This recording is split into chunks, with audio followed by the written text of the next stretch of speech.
national programming, and we're back with live programming on Monday afternoon of next week. Hello, how are you? Happy Tuesday. It is a big day. It is a massive day for a few different reasons. Number one, I'm in a tank top. No sleeves on the YouTube channel, straight from the gym, so that's big. Number two, it is the third release of the college football playoff rankings. I'm not expecting a ton of movement. We're going to get into it in the show today, and because they're actually releasing it at 5 o'clock, we'll be on air live as they release the CFP rankings, so we're going to bring those to you during the 5 o'clock hour of the program. Don't think BYU is going to move up or down. I think there's a chance Utah might move down. The debate is between Miami and Vanderbilt. Maybe both of those teams move up past the University of Utah. We'll dig into the potential, and we'll talk about the reasons why as we have the final weekend ahead of the college football season with some massive, massive matchups. And the nice thing about the Thanksgiving week situation is we got a lot of great games on Friday. So some big NFL games on Thanksgiving, a great tradition. Certainly in my household growing up, watching pro football on Thanksgiving, and then a bevy of good college football games on Friday, of course, including Utah and Kansas, 10 o'clock a.m. Day after Thanksgiving, David Booth, Kansas Memorial Stadium. Get you ready for that game. Coach Witt addressed some of the injury stuff yesterday. We'll have the availability report come out today because the game is played on Friday, not Saturday. That's moved up. So big game, of course, Utah trying to culminate a really, really good year. 10-2 and 7-2 in Big 12 play would be an excellent season by any metric. Will they have anything to play for after Friday? I mean, we'll talk about some of the bowl projections. I'm not near as bullish on Utah's chances as an at-large this week as I was last week or the week before. The results that they needed to go their way just haven't, and there's 1 week left for that to go down. We'll talk about the scenarios. Utah is one of four teams still alive in the Big 12, along with Texas Tech, Brigham Young, and Arizona State, to go to Arlington and play for the Big 12 championship. We'll get into those scenarios today. Unfortunately, John Henry Daly is lost for the year. No word on Spencer Fano, who had to go to the medical tent during the K-State game. Of course, if we have anything official, we'll bring it to you. Ryan Davis also left the game with an injury. BYU dealing with some injuries. I don't know what the status is for Chase Roberts. It's going to be senior day for Brigham Young coming up on Saturday against UCF. BYU is a healthy 16.5-point favorite. Ironically enough, you actually want BYU to win that game. You need Texas Tech to lose their game, which they will not do to West Virginia because West Virginia is bad at playing football this year. You got the Egg Bowl coming up on Friday, Ole Miss, Mississippi State. The college football world continues to wait on the decision-making process of Lane Kiffin. Is it Florida? Is it LSU? Willie State, Ole Miss? The interesting thing is there's a I don't know how realistic a scenario it is. There's a scenario on the table where Ole Miss could qualify for the SEC championship game. And most people are expecting Lane to announce his decision after the game on Friday. Well, you got to wait it out. I think if Bama loses to Auburn and A&M loses to Texas, Ole Miss goes to Atlanta. And I would imagine if you're the Ole Miss president, the chancellors, the athletic director, you want your head coach coaching the SEC championship game. So a little bit of intrigue in that direction. We also get Georgia Tech on Friday, Indiana, Purdue, a big one, as I referenced, Texas A&M and Texas and Austin.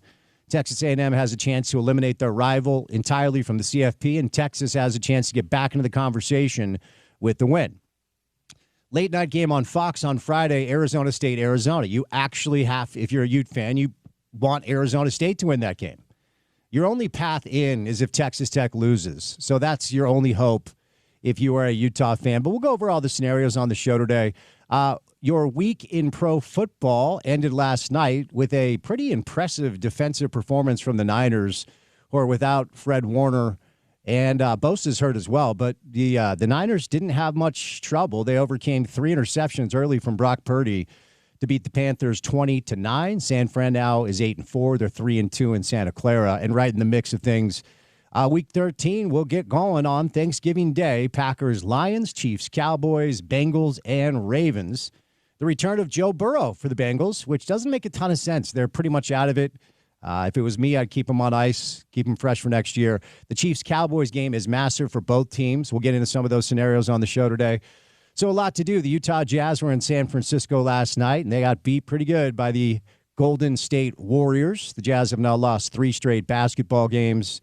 And, every time I wake up and wonder why I'm really excited randomly on a day like today, I have to do some inventory, and I realize tonight is the return of the Emirates NBA Cup. That's right, gang. We get NBA Cup group play tonight. Triple header, Hawks, Wizards, Magic, Sixers, Clippers, Lakers. So we get the NBA Cup, which is always exciting. But 134-117, Jazz get smoked by the Warriors last night, so we'll do some pro basketball on the show today. Excited for this guest list, some good friends of the show to get you ready for the rest of your Thanksgiving week. Happy Thanksgiving week to all of you. Thank you for making this program a part of your Tuesday afternoon. Start things off with Chris Camerati live in studio. CK is kind of our college football insider from The Athletic. We'll do some Utah, some BYU, some big picture college football stuff. And we're also going to, and I want to say a special thank you to a lot of people who reached out yesterday after Amy was in studio. Amy Donaldson joined us in studio. And we talked a lot about this story that's gained a lot of traction over the past 48 hours, where the Cincinnati fans join fans in Colorado, Arizona, Providence, and there's a pretty large list of fan bases that, for whatever reason, find it okay to chant F the Mormons during college football games. Amy had some really poignant, important things to say. We're going to talk to Chris about that as well. Continues to be just a pathetic look. It's happening way too often, and if you're Brett Yormark, it's time to do something. If this is going to happen often in conference play, you need to get in front of this as the commissioner of the Big 12. So we'll talk to Chris about this. Andy Larson will join us live in studio. Richard Smith will join us live in studio. We got 3 in-studio guests, which always makes it fun. We'll do a little sports court with our friends from Handy and Handy. And then we will be live on air during the 3rd iteration of the college football playoff rankings release tonight just after 5 o'clock. So we'll bring that to you live. Chris Camerati, Andy Larson, Richard Smith, Sports Court, CFP release, me, Spence Checketts, all of you, the great listeners, and that guy on a Tuesday afternoon. This might be the least anticipated college football playoff release. All 14 teams in the top 14 won. I don't really know that we're going to see much movement at all. Yeah, there's only really one question, is if the committee likes Miami's resume to date more than Utah's, because I think they were, and rightfully so, very, very close last time. They have been very, very close the entire time. So I think that's really the only question after Utah kind of showed a very good blueprint of one way you can beat them, at least on that particular Saturday. So, yeah, I don't think you'll see much movement. That might be the only one, but it really doesn't change much on the playoff front. If you're Miami, if you are Utah, you're kind of hoping for stuff in front of you to happen regardless. But at 5 p.m., Spence, what I'm really excited for is Hawks-Wizards tip-off, NBA Cup. Are you as nervous as I am for another night of NBA Cup group play? Look, it started? I don't know. Did it why, start man. last night? I love basketball. I love NBA basketball. This continues to completely fall on entirely deaf ears. The courts are lame. Yep. The courts suck. Mm-hmm. Like, it's an eyesore to try to watch, and it doesn't feel like the players even know that it's a cup game. It feels just like they think it's another game. To me, it's, I guess I appreciate the league trying to make something happen in the middle of the regular season to, like, bring the juice back, right? Because the way that they've kind of constructed things right now, it don't matter until January, really. And all the teams, all the players know that. They're cashing the check. They're playing pickup. They're playing AAU ball until it matters. And the only reason that might not be the case for a couple weeks in November is because the paycheck gets a little bigger. Doesn't do anything for me. I don't think it does anything for the fans. Like you said, it's the courts. It's all gimmicky. So yeah, I'll tune in when the basketballs. I'll watch the games, but I won't be on the dialed in to NBA action until they really want to play. Yeah. No, I'm with you. So as football kind of comes to an end, we will move a little bit of our coverage over to the pro basketball side of things. But we still have a few weeks left in the college football world, and obviously pro football still has a number of weeks left. So we will start things off today with our friend Chris Camerati, kind of our college football insider from The Athletic. But before we're joined by CK on a Tuesday, courtesy of our friends at Prize Picks, it's time now for your opening tip. Welcome to The Drive with Spence Checketts on Utah's #1 sports talk. Now into the studios of ESPN 700 to set the scene for the show. The opening tip of the drive is brought to you by Prize Picks. Use the code ESPN 700 and run your game with Prize Picks. Holiday season is upon us, kids. Listen up. It's the best time of year for sports. We've got bowl games, basketball matchups, playoff pushes. It's all happening at once. And while you and I are out here making decisions every day, what gifts to buy, what to eat, which game to watch, there's one place where it feels good to be right, and that's with our friends at Prize Picks. Won a little money last night on Jazz Warriors. Had a little Kyle Filipowski action, 3-pointers made. Keontae George, 3-pointers attempted. Lowry Markkanen blocked shots. And then Steph Curry, 3-point shots made. You can do that because you just pick more or less on 2 to 6 player stat projections. And if you get them right, you can win up to 2,000 times your cash.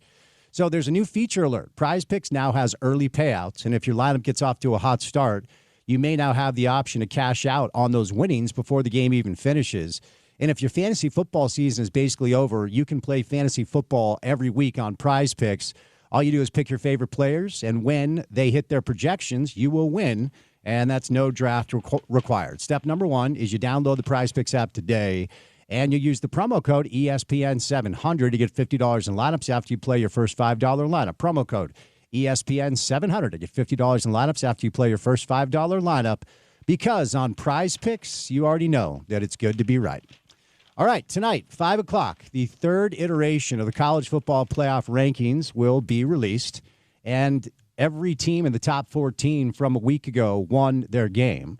So I don't think we are going to see a ton of movement, if any movement at all. Now, the one debate that seems to be going on does involve the University of Utah. Last week, the Utes came in at 12, just behind BYU, just ahead of Miami, and just ahead of Vanderbilt. Okay, so the committee will be debating tonight. Miami has won 3 straight football games by 17 or more points. Now, they're coming off a shellacking of Va Tech, but Virginia Tech is a bad football team this year. Sorry, Porter. They're 3-8, 2-5 in conference play. Of course, they made a coaching change, and they beat NC State the week before that. NC State is a middle-of-the-pack ACC team, and Syracuse is one of the worst teams in all of the ACC. But it's interesting, they do have, speaking of Miami, they do have that head-to-head win over Notre Dame. And, of course, head-to-head has been a topic of discussion here because of the dynamic between Brigham Young and the University of Utah. The Utes are continue to be ranked higher than BYU in Football Power Index and S&P+, but BYU simply has the head-to-head.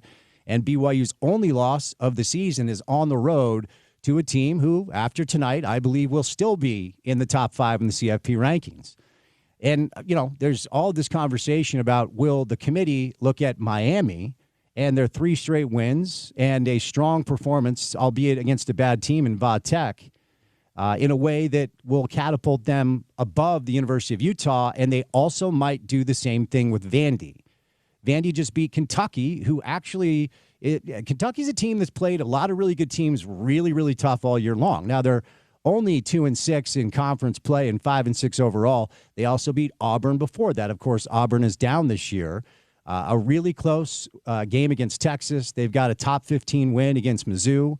They've got a top 10 win against LSU at the time. They got smoked by Bama. They beat South Carolina when South Carolina was 11.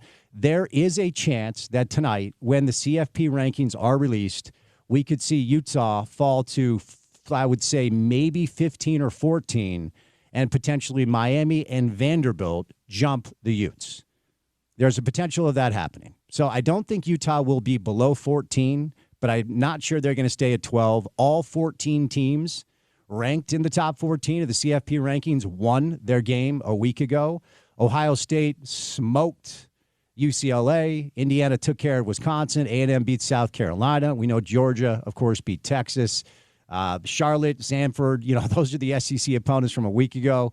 So ultimately, you had a few teams on byes. Texas Tech, Ole Miss getting ready for the Egg Bowl. Indiana was on a bye last week, but none of the teams ahead of Utah or ahead of BYU lost. So I anticipate BYU stays at 11. I can't imagine that they're going to fall or rise as a result of beating a Cincinnati team that I think has proven to be a paper tiger, which, of course, is unfortunate for Utah because the fact of the matter is, if for the Utes, the best win you have on your resume is that win over Cincinnati. Now, that could change.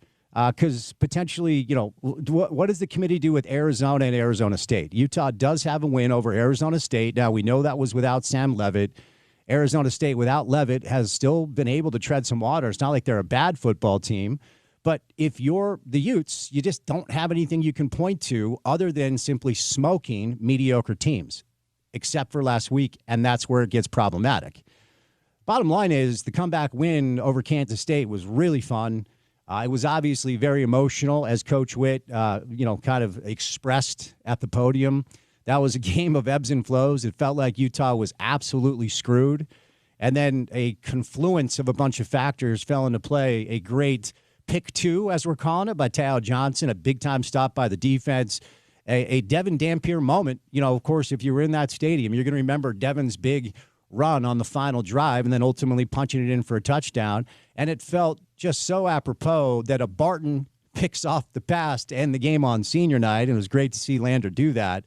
But I can promise you the committee is also going to look at this and say, wait a second, you let a 500 football team basically rush for nearly 500 yards in your stadium. Now, we know that for K-State, that was a massive, massive game.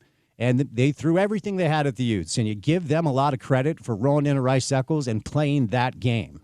Because K-State was one of 4 or 5 Big 12 teams that certain people believe could actually win the thing to start the year. They've had a litany of injuries. They rolled in here without a lot of their big-time pieces, and they still came to play. So I give them a lot of respect. But unfortunately, as we've discussed, Utah, they do technically have 2 paths. Okay, technically they have 2 paths.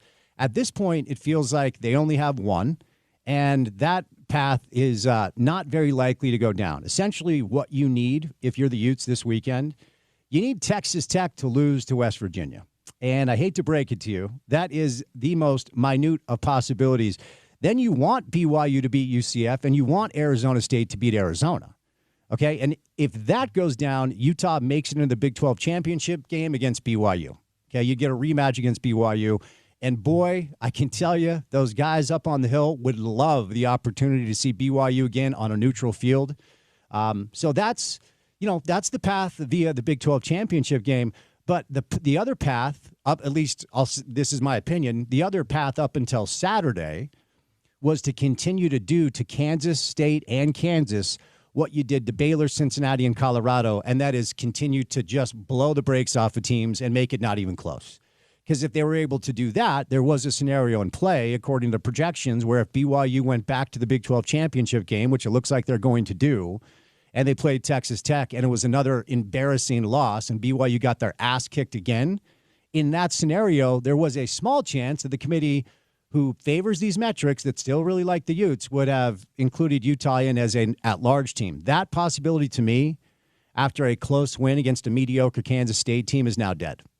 And I think we're going to see that reflected tonight because my guess is we're going to see Miami and Vanderbilt jump the Utes, and BYU is going to remain at 11. But only time will tell. We'll see. That comes your way tonight at 5 o'clock. We'll be on air live during the release, and we'll bring those to you. All right, we'll catch our first break of the day today. Chris Kamrani live in studio, our college football insider from The Athletic. Andy Larson in studio, Richard Smith in studio. We've got some good friends of the show all live in studio today. Happy Tuesday to you. Happy Thanksgiving week to you. Keep it right here on ESPN 700.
So I asked Chris for obscure 90s, a little peek behind the curtain. I have the weirdest workout playlist. It is really, really weird. And a lot of it is like either cheesy 90s pop music or obscure. Like today was on shuffle and Mighty Mighty Boss Tones popped up. So I asked you for an obscure 90s track. I failed you. This was 80s. One Night in Bangkok. It was 80s. Okay. So it's obscure 80s, so I failed you. No, it's all good. But obscure enough. It's all good. It's funny. I know I'm older than you, but I just have this weird like draw to random 90s music. I was telling you that actually in 1994 when I was 16 years old, I attended Lilith Fair. It's a real thing. Jealous. Little Alanis Morissette, little Melissa Etheridge. Give me female vocalist from Natalie Merchant. Oh, dude, break my heart, okay? Listen, I mean, I think for me, a lot of it is tied to the nostalgia of the fact that so many of those artists and songs were part of playlists to really good 90s movies. So, like, off the top of my head, like, little later in the 90s, but like Sixpence None the Richer, She's All That. Like, you know what I mean? Just like, and we're not even like touching the Cranberries. Oh, yes. It's a very long list. You mentioned Paula, what's her name? Paula Cole.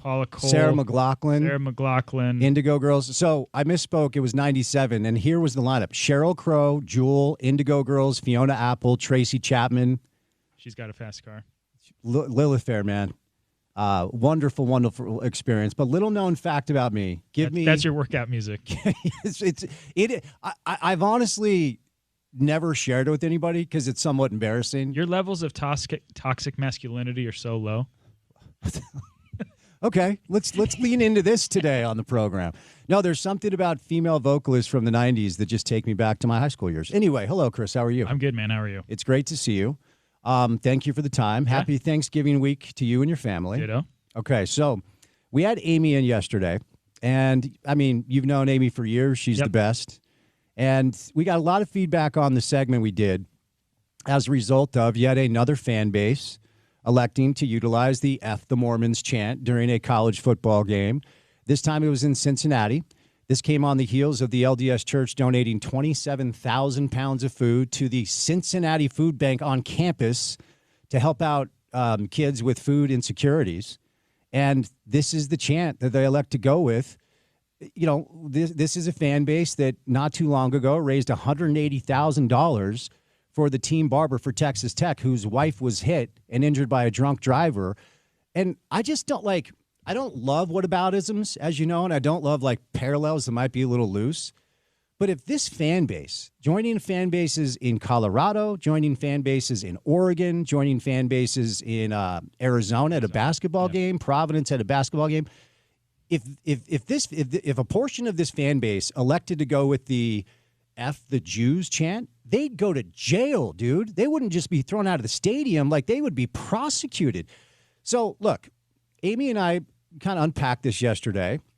I am one who was raised in the LDS Church and no longer actively involved in it, but very much care about family and friends that still are active in the church, and certainly no ill will from my end. And my experience with the LDS community, for the most part, because every community has people that you're like, yeah, okay, you're not for me.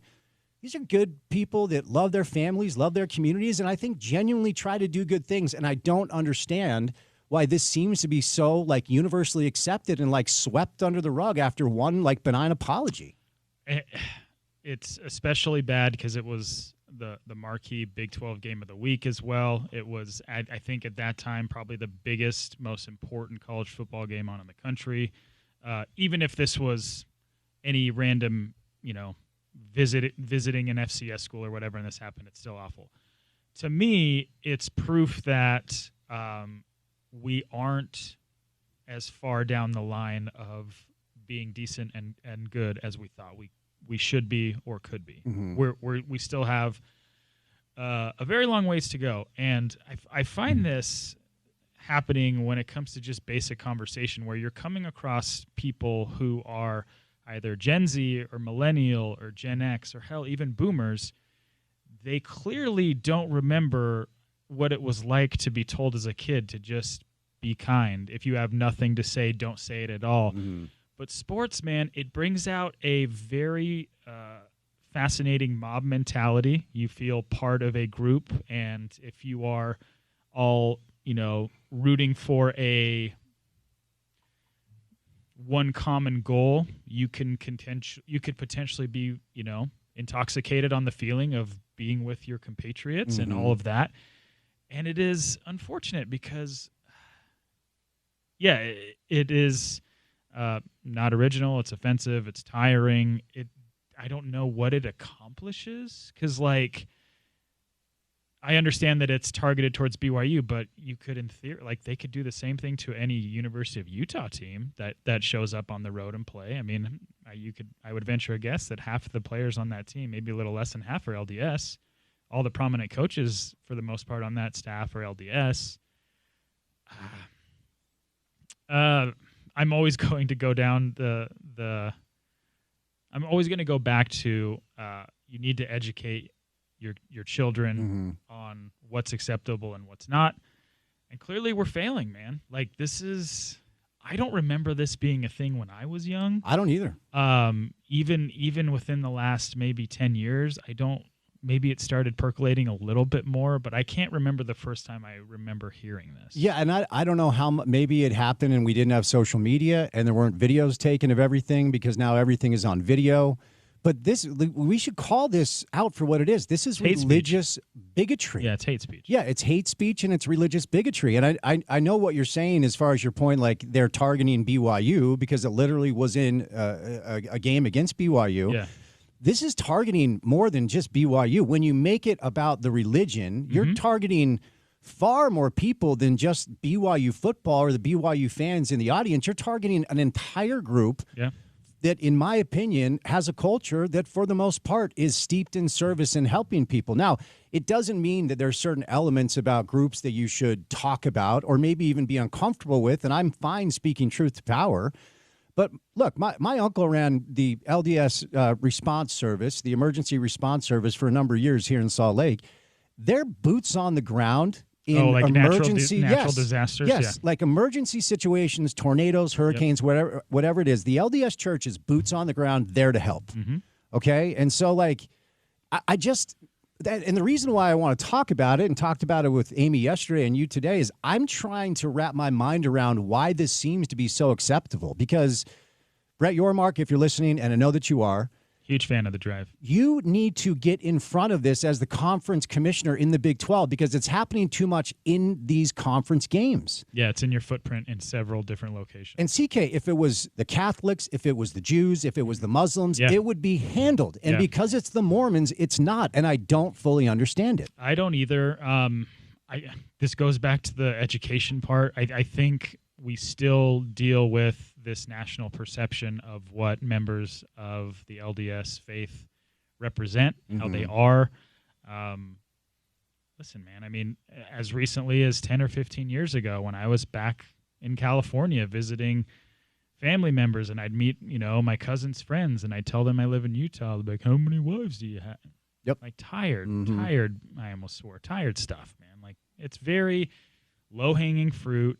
But again, it's one's inability to just want to be educated and schooled on something very, very easy. And I don't understand what the impetus is behind the chant. I do, but what is the message there?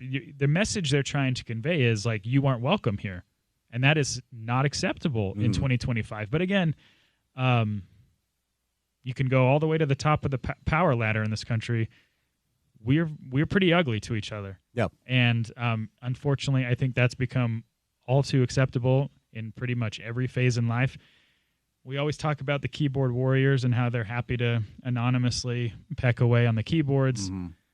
These people, this mob is doing it together. But like I mentioned earlier, sports makes people do crazy things, and it should just not be accepted. Yeah, and to your point, when the divisive rhetoric is coming from the people that are in charge of our country, it kind of gives folks permission in a way to follow that lead and say, okay, well, if it's okay for the leaders of our country to constantly be speaking negatively about groups and quite frankly, in a very hateful, ugly way, it disinhibits folks where Maybe if you had it better, numbs those senses. yeah, maybe you would have, if you had better examples, you would, pump fake. We don't need to hear everything you have to say. We don't need to hear every one of your opinions or every one of your emotions. Like, keep it to yourself, when it comes to things that you would express that are intentionally harmful to other people.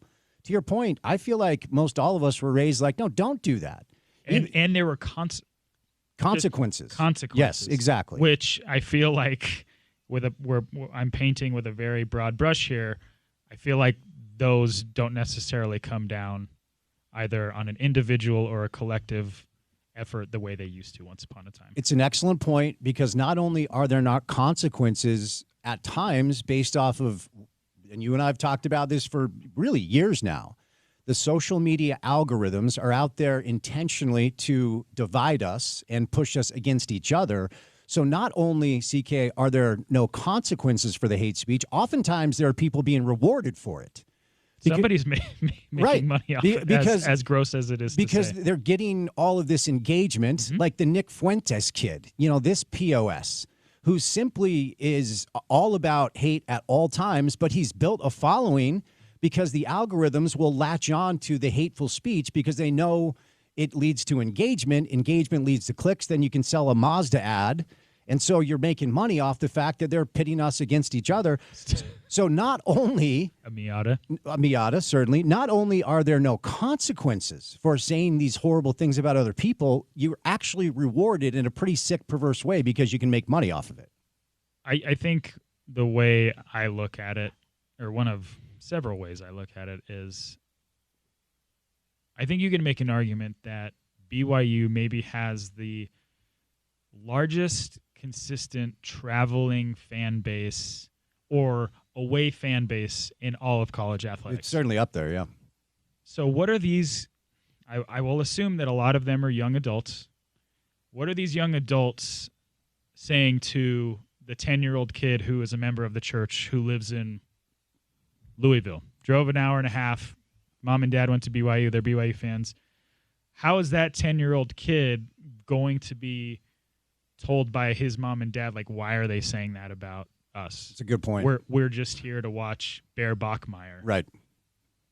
That goes back to, like, we've got a long way to go, man. Yeah, no, that's a really good point. I mean, if you're, because I have some personal experience with this. Like, if you're a 10-year-old kid and you don't know any better, and you live in Cincinnati and your parents are BYU alum, and like, hey, we're going to the football game this Saturday. It's going to be so fun. BYU's good this year. And you're sitting there and you're an LDS kid, and suddenly a portion of the audience is chanting F the Mormons. Mm-hmm. That's got to send incredibly mixed messages in your head. Like, wait a second, there's something wrong with these people hate me. Yeah. Yeah, no, that's a good point. And, you referenced this earlier as well, as far as some of the misnomers or just people not educated on the religion. I'm one that at the age of 11 was taken from Salt Lake City and plopped into the Northeast. And this was 1989. And I think the church's footprint back there is a little bit bigger than it was when I was a kid. But, back then, the school that we attended, there were 2 LDS kids. It was me and my sister, right? And so I can remember, like, my first week in school, this random kid coming up to me is like, hey, you're Mormon, right? And I'm like, yeah. He's like, yeah, my dad told us that you're not allowed to go to restaurants on Fridays. And I was just like, huh? Fridays. Like, wait, what? I'm sure he was alluding to the fact that the Sabbath day is a day that LDS people typically don't do much. But, I mean, the misconceptions, like the plural marriage, mm-hmm. Are they still practicing polygamy, which hasn't been practiced forever? But, Amy brought up this point, and I've actually heard this talked about before. The new religions are talked about in a much more disrespectful way than like the older, Catholicism, Judaism, whatever. And I've heard people lump Mormonism in with Scientology. I'm not sure that I love that. I did read long story short, Ron? I did read the Dianetics or whatever, because I had a buddy who we all do. His mind was co-opted. He moved to L.A. and he sent us all the L. Ron Hubbard book. Yep. And we all read it. And I'm like, dude, like, well, check. Woo, So I don't know. Is there something with these new religions that just aren't as respected as the religions that have been around for hundreds of years? Probably. But listen, now that we've been talking about this, I just had this epiphany. Like every game, people in the stands have to stand for the national anthem. The giant flag is unfurled. That is supposed to signify that this type of entertainment should be a representation for everybody in attendance and everybody watching. So you're basically betraying the entire theory of what you're standing for. Mm-hmm. But do people understand that? Are they, I'm not excusing this, how many of them are maybe 3 sheets to the wind? Mm-hmm. I'm just saying, like, if you take a, cruising altitude view of this thing, you can dissect it pretty honestly and say, like, why are we supposed to,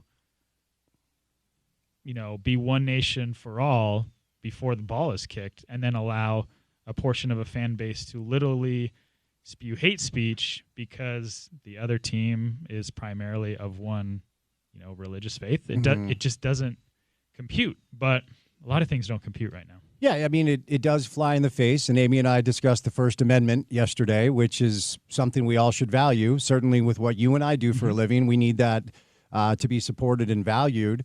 But just because you can do it doesn't mean you should. And there's a difference between being honest and being kind.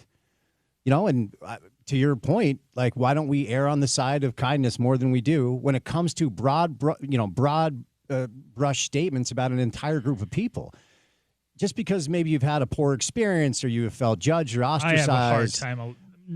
The percentage of those folks who are cheering this, my guess would be that maybe 5% of them even know somebody of the LDS faith. But it does go back to the question, where is this coming from and why do they feel like it's okay? Has this been a message that has been passed down by parents that don't? Probably. I don't know. Probably, yeah. I mean, yeah.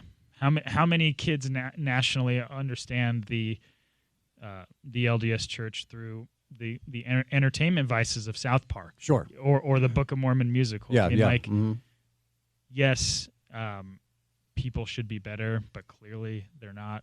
And it's a bummer, man.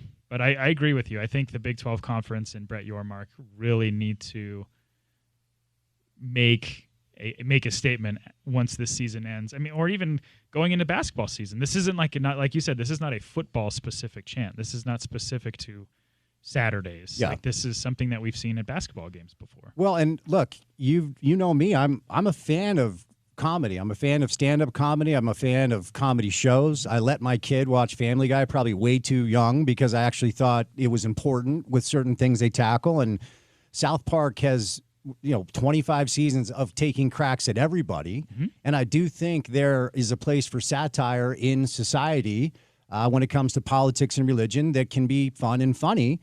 And I do believe that being offended is a choice, and it is up to you whether or not you're going to be overly sensitive about things that people point out about your culture that might be a little odd. But when it feels hateful, like that's where it's There's just no different shame to me. anymore, man. Yeah. Like, there was once upon a time where if your parents caught you doing something of this ilk, you not only ashamed yourself, you ashamed how you were raised. You ashamed your family, your parents. And I don't know, man.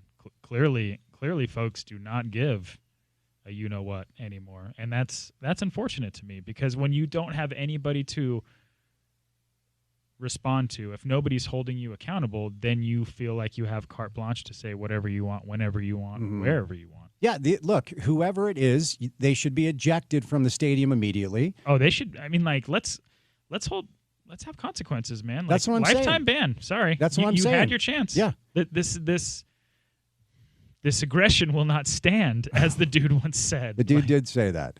No, look, if it continues to be a scenario where on a Saturday a fan base, they decide that they're going to do the F the Mormons chant, and then all that happens is on a Monday the AD or the president apologizes, puts out a statement written by ChatGPT, and then nothing to see here. We apologize, move on.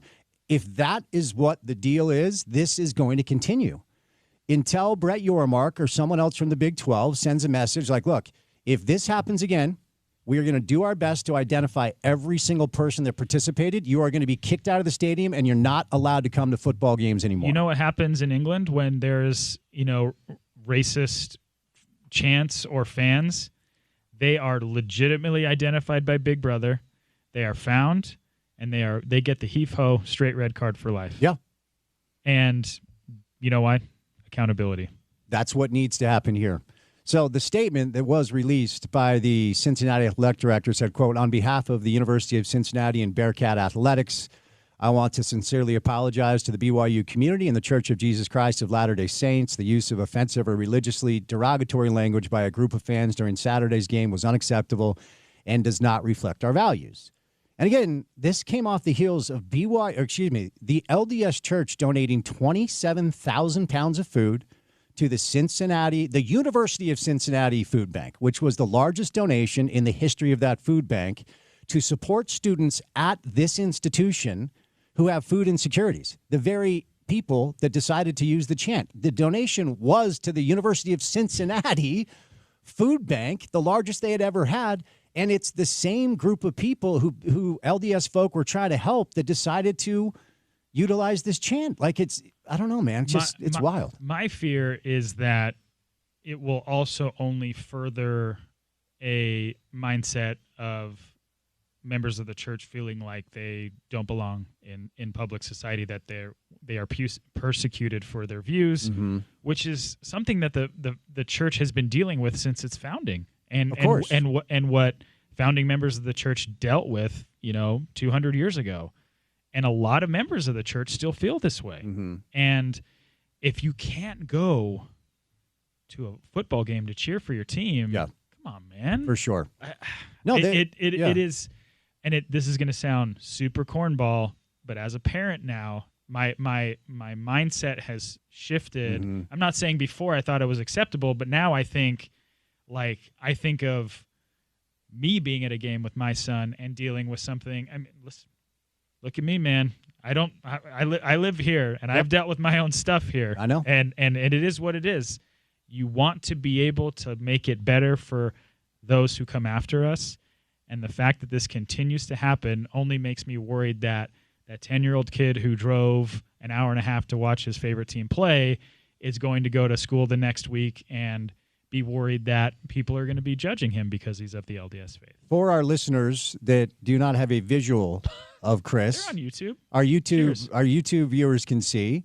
But what exactly is your heritage? Your father is from Iran. I'm ethnically ambiguous for you, as I like to say. But your father's from Iran. My dad's from Iran. Yeah, I am of dark skin and dark hair, and life in TSA is not kind. Uh-huh. And yeah, I've dealt with some stuff here, but guess what? Everybody's dealing with stuff. Be kind to each other. Yeah. Stop the childish. Oh man, I wish we were on reality checks so bad. Dude, this would be a good one. Unload it. I didn't give Porter any heads up for the beep. Okay, fair enough. Enough is enough. Just got me riled up, man. No, like it's 2020. I want to know, look, I'm very much white. Are you? I am. Blonde hair, man. Blue eyes. Yeah. I'm central casting for an LDS kid. So I'm central casting for an LDS film, if we're being honest. My friends who are still very active in the church have been joking with me for 20 years that during one of the next, church made films, I need to go out. They were like, dude, you're shooing. Chris the Lamanite. And the irony is, I don't know, I think we've talked about this, like all of my very close friends who are still members of the church don't live in Utah anymore. Interesting. And talking to them about it, they want to be able to expand their horizons, show their kids that there is more to life than just life in Utah. For sure. So one of my best friends, medical school for 12 years. He's a radiologist. Just moved to Spokane, kicking ass. He takes his son to Gonzaga games. Nice. Bleeds blue BYU fan. Mm-hmm. Got a great friend in Florida. Goes to Miami games. Goes to Florida games. Another friend in Arizona. Like, my point is that I think of what my friends would, if my friends took who I consider to be my nieces and nephews to a game to watch BYU and they dealt with this, that makes my blood boil. Yeah. No, I totally get it. Let me just ask you before we break, how do you handle it when you run into some of the stuff that you've run into? Because you've shared a few stories with me, and I'll leave the specifics off air, but how does that land with you when you feel like you're kind of viewed differently? Yeah, it sucks. It's not fun. You feel isolated. You feel other than, and you feel like you are not accepted. But it is up to all of us to be able to understand that the world doesn't revolve around us as much as we like to think it does. Mm-hmm. Leave it better than you found it, man. Yeah. And try not to hold on to the bleep that you've been given in your life. Mm-hmm. Just be kind, man. Helpful Yeah. and kind. My niece, she's the GOAT. She's a great soccer player in Utah County. She's 12 years old. Nice. There's a theme in my in-laws family because she said it when she was 4 years old. Helpful and kind. Do you want to be helpful and kind? That's all you need to do. That's all you need to be. Love it. All right, we will catch a break. But before we do, I want to let you know about a really cool Black Friday situation with our friends at Burt Brothers. Got a Black Friday showdown that you do not want to miss. Burt Brothers is running the biggest play of the season. Buy 3 Falcon or Continental tires and get the 4th free. That's right. Slam dunk for your wallet. Or power through the winter with the Unstoppable Combo. Buy 2 Kelly or Bridgestone Blizzak tires and get 2 free. That's a 4-tire win. These deals are exclusive to Burt Brothers. No other retailer in the league has them. But the clock is ticking. The offer ends December the 1st. So huddle up, Utah, and get to Burt Brothers or visit burtbrothers.com before the final buzzer. More with CK coming up next on ESPN 700.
Chris Comrani, our college football insider from The Athletic. That's what I'm referring to you as from now on. Love it. Now, if you missed last segment, we solved all the problems in society, right? Did we accomplish it? Central casting There in we the next church film as well. You got me with that one, dude. You think I'm kidding? I'm not. Oh, I know that's that been you're a not. running joke that my friends who are members have been making for 2 decades now. No, I can remember when you and I, because you and I have always like known each other. Yeah. But I can remember when we started like becoming friends. Yeah. You hit me with that picture of Yeah. and dude, because I didn't know your sense of humor. Sure. So I didn't you learned. Yeah, I can actually. Yeah. One of the early texts that really, in retrospect, cracked me up. Like, oh, so you're aware of the issue, and you're like racism? Yeah, man. Like, oh, okay, all right. Anyway, all right, CK, let's do a little football here after a more weighty, intense first segment. Utah's not going to the CFP. And, I think up until last week, I was not bullish, but part of me believed there's still a path. Now, the path sounds like this. Texas Tech has to lose to West Virginia in Morgantown. They're like a 24-point favorite. BYU has to win against UCF and Provo, and Arizona State has to win against Arizona. So bottom line is you're counting on Texas Tech to lose, which would potentially be among, if not the biggest upsets in college football all year. They weren't getting in before last week. Now that I think about it, there aren't like historically when Utah's needed things to go their way at the end of the year. We talked about 2022 when four results needed to go their way in addition to them winning. All those things happened. They got to the title game, got to another Rose Bowl. The fact that I guess we shouldn't assume that Arizona State will beat Arizona because that game is usually a pick'em game. I don't know where it's being played. Arizona might be in the top 25 tonight. Okay. We'll have to see. So yeah, Arizona's a good team. So yes, that their work needs to be done for Utah to get to Arlington. I just don't see it. Game's in Tempe, by the way. It's Friday night, Arizona State. But yeah, Rich Rod's guys might hang with Texas Tech for a half. Just kidding. A quarter, probably not. That defensive line will probably hold that offense to maybe a touchdown. Maybe. The at-large thing was always going to be a heavy lift anyways. And going into is there a scenario where Utah can maybe sneak in as an at-large? I think they would need Bama to lose. They would need Oregon to lose. Ole Miss Egg Bowl. They would need Miami to lose, who will probably leap them tonight. They would need Vandy to lose at Tennessee. Who else is hovering in that general vicinity? So if we just go down, so Ole Miss, Mississippi State, Egg Bowl, that's a Friday game. It's at 10 a.m. You would need Mississippi State to upset Ole Miss. So you're holding on to the whole like, hey, is Lane Kiffin potentially leaving? Are the players bummed out? But, Ole Miss is a much better football team than Mississippi State this year.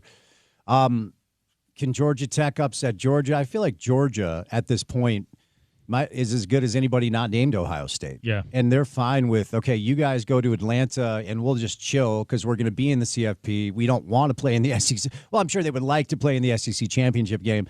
But the fact that they won't be playing in that game and still will be in the CFP, I think Kirby Smart's fine to be like, yeah, you guys go knock your heads against each other. Even taking Georgia out of the equation, I still think to have that many results go your way the last week of the year is just asking simply too much. And Georgia's not going to fall. Georgia Tech's the 16th ranked team in the country. Georgia's not going to fall all the way to like 12 or 13, even if they lose.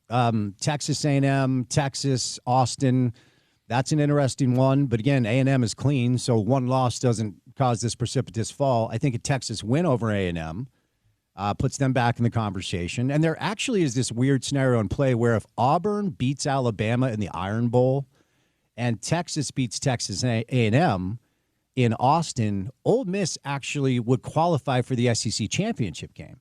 And what's odd about that is everyone is expecting Lane Kiffin to announce what he's going to do after the Egg Bowl. Saturday is the plan that has been bandied about. But you got to wait, right? Like, if a couple of results go a certain way, and the Iron Bowl always gets weird, man. I mean, Bama's a better team than Auburn, but we've seen that get weird. Like, if Ole Miss qualifies for the SEC championship game, Lane's got to coach that game, doesn't he? Yeah, but Lane Kiffin marches to the beat of his own drum. Yes, he does. The Lane train is on the tracks, and it's not stopping for anybody. Miami does travel to Pitt. Okay, Pitt's not a bad team. They're out of the top 25. They just beat Georgia Tech. Yeah, they're out of the top 25 after the Notre Dame loss. Washington, Oregon. Okay, that In one Seattle. in Seattle. That one is interesting. Oregon finally got a top 25 win, and they undressed USC pretty good. But Oregon is an interesting conversational piece because there are plenty of people that really believe they're overrated, and they're only in the spot that they're in right now because they were ranked so high early on. So that's a game that if you're a Utah fan or a BYU fan, because I think the other reality, CK, is what the committee is telling us is, so at this point, Oregon is a 7-point favorite, even though it's on the road. I don't think there's an at-large path out there for BYU either. I think BYU is going to have to go to the Big 12 championship game and beat Tech if they want to get into the CFP. I don't see an at-large path for them either. Yeah, I agree. The Big 12 will likely be a one-bid league, despite all of the huffing and puffing from Big 12 conference headquarters. Yeah, well, I mean, yes, you're right. But I guess the one route I could see is if somehow, some way, come on, West Virginia, let's go, boys, win one for the Gipper here. If somehow, some way, West Virginia rises up at home and miraculously upsets Texas Tech, and then the other results go Utah and BYU's way, and Utah and BYU play in the Big 12 championship game, because that Utah. I guess you're right. Texas Tech would still get in as an at-large. So if they lose that, and then whoever wins out of Utah or BYU in the Big 12 championship game, they go, and I guess Tech would be the second team. I don't think they would drop a one-loss Tech. Well, I guess no, they would be two-loss. I don't know, man. That could be hairy, especially to a bad West Virginia team. Yeah. Man, maybe it is a one-bid league. And, I got into it a little bit with Scott Mitchell yesterday. No. A little bit. I'm going to have to listen to that. A little bit. Well, I mean, look, he just the sounds of Big 12 apologists believing this conference is on par or better than the Big 10 of the SEC, it's fingernails on a chalkboard to me. And I asked Scott, I said, okay, if Utah and Notre Dame played this Saturday on a neutral field, what would the Vegas line be? And he said 3.5. And I said, you're nuts. Because that's essentially a 50-50 pick 'em. Notre Dame would be favored by 9 or 10. Yeah. And I think they'd be favored by 9 or 10 over BYU as well.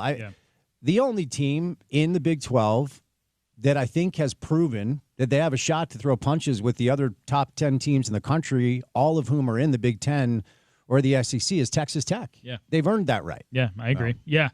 As we've talked about, Utah only has itself to blame. If they get to 10 wins, that is a tremendous accomplishment, considering what they've gone through the last couple of years with all of the injuries and questions surrounding the offensive mindset and schemes and coordinators and all that junk. But I think what this expanded playoff does is it raises the anxiety levels / potential excitement of just being that close. Like, it will hurt Utah fans to miss out on the playoff this year because it was there for the taking. All you had to do was beat either BYU or Texas Tech, and more likely than not, you probably make it in as an at-large, I think. Yeah. Didn't happen. It is what it is. But, I mean, like, this is not new territory.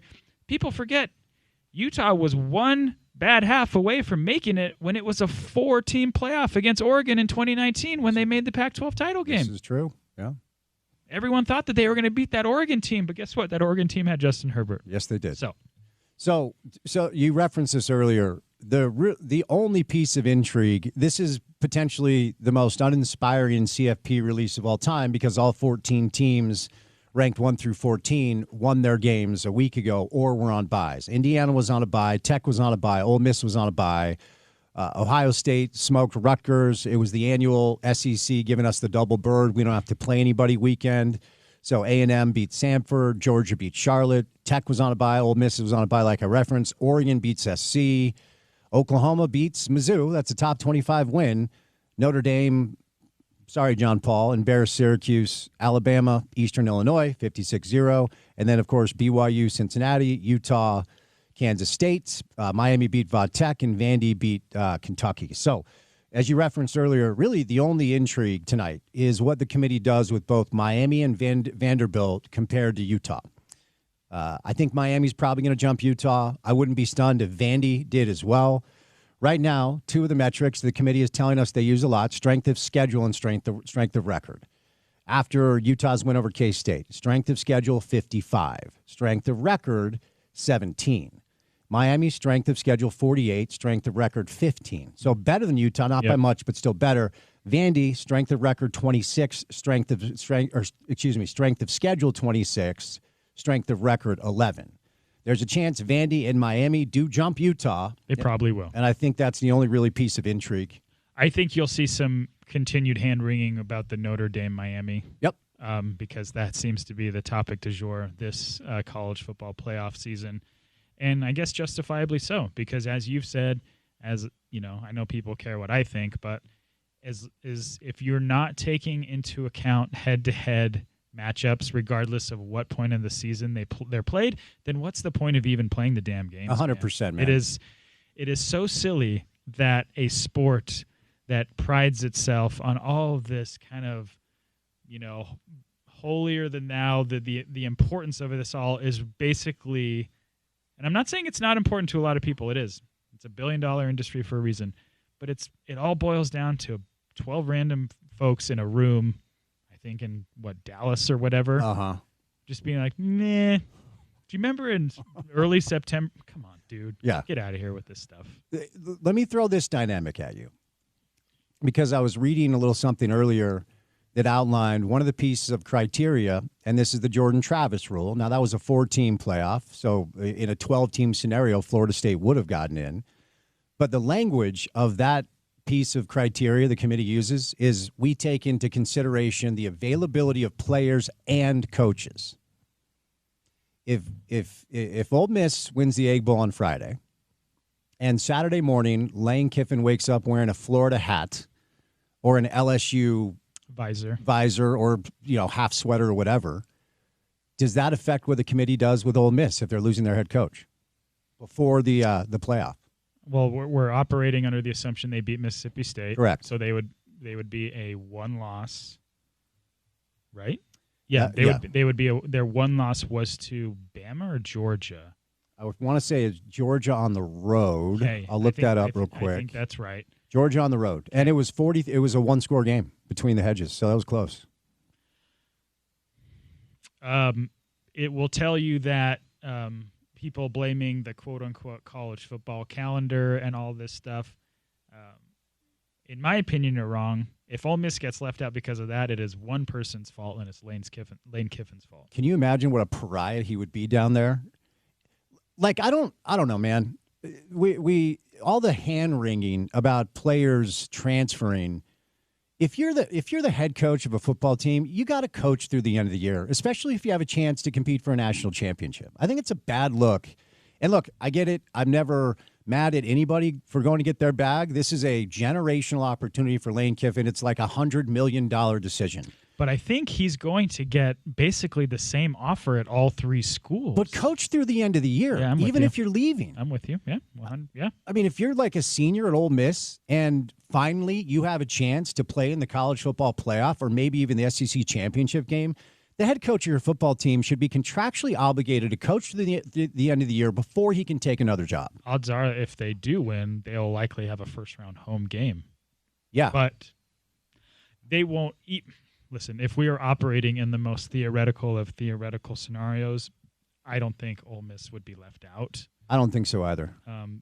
Now, if they were to miss out on a home game because of that, the hand-wringing would be intense and justifiably so. Justifiably so, absolutely. By the way, what's a Theo Vaughn? Why is Theo Vaughn like analyzing college football now? I don't know. Porter's a young. Yeah, but Porter's a young that my guess is he doesn't really have much Theo Vaughn experience. I just pulled up the Ole Miss page, and there's a video of freaking Theo Vaughn telling Pat McAfee that he wants Lane Kiffin to stay at Ole Miss. Isn't he some podcaster like Alpha Bro? I don't know if that's the necessary. I mean, he's in that sphere, I would say. He was on Road Rules. That's how I know Theo Vaughn. He was? Like way back in the day. Yeah, he did like a lot of reality stuff early on, trying to get famous, and then ended up just breaking through by being a funny weirdo. Okay. There's a Vanderbilt connection. I don't know. Okay. I think the sphere that you're talking about very much overlaps with like the Barstool and Outkick guys at some point, and they go to games, stand on the sideline, and are part of like the broadcast sometimes. Friends of the program. Theo Vaughn is 45 years old. I just looked that up. He's got a mullet and he's 45 years old. I mean, good for him. He's not gonna hate the hustle. I've never listened. Yeah, no, and I'm with you. Like you find your like the I was completely wrong about the Barstool thing. I'm like, there's no way this type of approach will work in our country. It absolutely has. For some reason, people care about what Dave Portnoy thinks about pizza. It is a huge life upset, so way to go, dude. It's just not for me. Provo Dave. Theo Vaughn, A, I've never listened to his podcast, but B, because he's part of this ecosystem, you see a video pop up. He sounds like the dumbest person. Every time I hear him talk, I'm like, this guy could not count to 20 with his shoes on. So I have, this will not surprise you at all. What do you got? Portion of my friend group loves Theo Vaughn. Oh, really? As so many of us, okay. We're an eclectic group. Mm-hmm. I've seen him make some funny jokes, I think, on the internet. All right. But my general rule of thumb is I'm always cautious, live radio notwithstanding, when I see a clip of bros in a studio, posted up, microphone, backdrop, middle table, water bottle. I'm automatically like, what are these guys trying to sell me today? Usually sitting on a couch. Yeah. Well, for some reason, that approach has catapulted the most mediocre folk into such a weird stratosphere. And I guess I just don't get it. The don't internet, understand man. it. It's dark and full of terrors. It sure is. All right. After the game on Saturday, we saw an emotional Kyle Whittingham. And you know what was interesting, Chris? Nobody makes me bleed my own blood. You know what was interesting? It was the sentence that got him. So a lot of people were talking about, he was discussing his seniors. He gets emotional when he talks about his seniors. I've been around this program for 30 years. No, he doesn't. I've been covering. I've never seen him cry about seniors. Never seen that one time. Not one time. But if you watch the clip, the sentence that got him is when he said, their last chance at Rice-Eccles Stadium. Yeah. And so for me, that must have clicked something in his head like, no, it's not just their last opportunity at Rice-Eccles Stadium. This was my last opportunity at Rice-Eccles Stadium. Yeah. That's how I read that. Well, and I think, understandably so, the emotions of probably one of the craziest games that he's ever been a part of. Mm-hmm. I don't think I won't say I don't think. He might not have that same reaction if Utah wins 45-10 and it's, easy and chill. Okay. But the fact that they played literally the worst defensive game in all of Utah football history. No. So, they got that wrong. Oh, they did. 1996, Rice ran for 496 yards. Huh. And how the hell do you know that? Because I'm a weirdo. Okay, fair enough. So Kansas State got 472. But it's the most in Kyle. I don't remember if Kyle was at Utah yet in 96. I think he Certainly wasn't the head coach. No, he was an assistant, but I'm pretty sure he was here then. Okay. But the fact that they played their worst game, I mean, my mind was blown. It was like I was covering a high school football game again where like, the best team, there's the guy's gone again. Yeah. The fact that happened in potentially and likely his last home game, I'm not surprised that the emotions finally hit him, man. Because him, he can't stomach going out, a quote unquote loser, especially at home in the place that he built. Yes, it was very interesting to see Kyle's guard drop for literally half a second. Yeah, he caught himself pretty quickly. It feels like this is it, doesn't it? I think it finally feels like this is it for him. I think so. Yeah. I mean, our friend Jason Pataki, friend of the program, shout out. He reported that Kyle has to let the university know by December 8th, whether or not he's retiring or coming back. That is a deadline stipulation in his contract. If they make the Big 12 title game, he has until December 12th. Okay. So we should find out soon. But, yeah, I'm with you. Like, I've covered / known Kyle for almost 20 years now. Been around him and in very high highs and very low lows.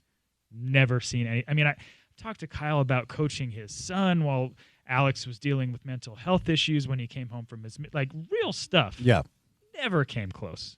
Yeah. And I'm not saying that wasn't an emotional piece to deal with, but you could tell that there was something else. He doesn't always get emotional about his seniors. When I saw that tweet or heard, is this the same group of people that are saying this is one of the best Utah teams in program history? It's, the group of the apologists, the fans that masquerade as media members. State media. Let's end with this, Chris, before I set you loose. I can't put proper context on who Leo Messi is as far as a worldwide phenomenon, and make it like relatable to sports fans here. I've tried, I can't do it. There are like Sportico. I don't know how they got this data, but they have a list of the top sports in the world and how many sports fans identify a certain sport as their favorite. Soccer is one by far. Cricket is actually two, but Cricket. 3.5 billion people. I couldn't even fake that one. 3.5 billion people identify as soccer as their favorite sport. American football is actually 10th on the list because basketball has such a big international footprint. Mm-hmm. So it's cool. It's a really cool thing that Leo Messi is going to be here coming up in April as long as he makes the trip. Now, I think one of the things the RSL guys are leaning into is this is going to be really close to the start of the World Cup. So maybe he's motivated to stay in shape and stay sharp. So it's more likely that he makes the trip. I am really, really hoping that does not happen where the week before Inter Miami is set to roll up here to play RSL, he doesn't tweak a hammy or decides to, sit home from the trip, because that would break a lot of hearts. But can you put proper context on just who he is on a worldwide scale, not just as a soccer player, but as a person? I'm going to go full Theo Vaughn. He's the GOAT. I don't know. Dunny said he might be the most famous person in the world, not athlete. Oh, yeah, he's right now, yeah. I mean, lived through the Michael Jackson era. Michael was probably that once upon a time as an entertainer. Trey compared him to Jesus, so we're getting weird. Yeah. I think you could say that from a pop culture celebrity standpoint, yeah, I'd say Messi's probably the most recognized person in the world. So the fact that he's coming to Sandy, across the street from where the Mayan used to be, may it rest in peace. What an average restaurant that was. The Divers, though. The Divers were dope. The Divers were dope. I hope they were part of a union. I hope they had protection. Shout out to the Divers of the Mayan, for sure. I'm going to proceed with caution. Because while he has been, and this is to his credit, like when he's not hurt, he plays. Yeah. And he got hurt at Copa America either this year or last year, and he missed a significant amount of time.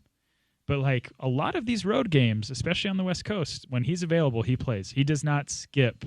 And we heard the fact, the Leo's not going to play on turf. Luckily, we don't have turf here, but he still played in New England. He's played in Atlanta. He's played in Seattle. So I think he's played in Vancouver as well. It will be bonkers. Wish the stadium was downtown for this one. No offense to the folks in Sandy, but it will be cool. I think they need to get those chairs painted red before the next season. Yeah, they're looking a little sun worn. Yeah, they need to upgrade a little bit. And due respect, another mural is not going to move the needle. So? No. When is the calendar change taking place? Is it next year or the year after? Year after. Okay, that's what I thought. Yep. That's what I thought. The stadium is going to need a lot of things done to it then. Whew. I mean, I know they already have the heaters under the grass to help melt the snow or ice, but listen, man, we saw that game a couple years ago where that snowstorm blew in and they were playing with the orange ball. Andres Gomez had a couple goals that night. Snowmez, or what did you? Listen, my last take is is there a way to potentially what are those things? Oh, the overhangs? Completely close them in? I don't know. Huh. Well, they are going to take that massive 8-week break where nobody plays and front load the schedule with, you'll play in the cold weather cities when it's spring or early fall as opposed to, I don't know. The projections are the Messi game will add $3 to $4 million to the team's budget, bottom line. Should there be an insurance clause? Absolutely. Yeah, there really should be. Without a doubt. If you're going to upcharge people like this and they're going to, pay $500 and then they're left to see Jordi Alba, right? He's retiring. Damn it. Jordi Alba and Sergio Busquets are gone after this year. What about who's the dude that bites everyone? Suarez. But who knows, man? Yeah. Miami adds people. There's rumors that Neymar. Really? It won't happen, but who knows? They're adding people. Are you going to try to get to any World Cup games? I would love to go to a match in Mexico, like Monterrey, Mexico City. Yeah. We'll talk about this more. I am very, very worried about the functionality of this World Cup, especially in this country. Maybe not so much in Canada and Mexico, but we saw how these Club World Cup teams were basically on fire when it was 120 degrees plus humidity when some of the best club teams in the world were here for the Club World Cup this last year. Yeah. It's going to be tough. Playing them in football stadiums, I don't know. Well, look, man, enjoy some carne asada tacos on Thanksgiving. I wish. You should be able to eat whatever you want to eat on Thanksgiving. That's right. But to you and yours, happy Thanksgiving. Thanks for your additions all year, okay? Thank you for your service. Chris Comrani, great hour from CK today. And by the way, I want to tell you about a Black Friday showdown you don't want to miss. Spurt Brothers is running the biggest play of the season where you buy 3 Falcon or Continental tires and get the 4th free. It's a slam dunk for your wallet. Or power through winter with the unstoppable combo. Buy 2 Kelly or Bridgestone Blizzak tires and get 2 free. That is a 4-tire win. These deals are exclusive to Burt Brothers. No other retailer in the league has them. But the clock is ticking. The offers end December 1st. So huddle up, Utah. Get to Burt Brothers or visit BurtBrothers.com before the final buzzer. All right, good stuff from CK today. We're going to bring in Andy Larson, and then we have Richard Smith and a little sports court on a Tuesday. Keep it here on ESPN 700.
There are very few feelings that are better in the world than getting the alert on your phone or the email that you have been upgraded on your flight. I'm going home for the holiday. I leave tomorrow. And Porter, I just received the alert that Delta Airlines is kind enough as a Sky Miles Medallion member to give me an upgrade. I love it. You get your own plane. You know, I don't need this from you. You have been causing problems, and you have been misbehaving on this program for weeks now. I don't know what's going on with you. Why can't you celebrate the good news with me instead of mocking me?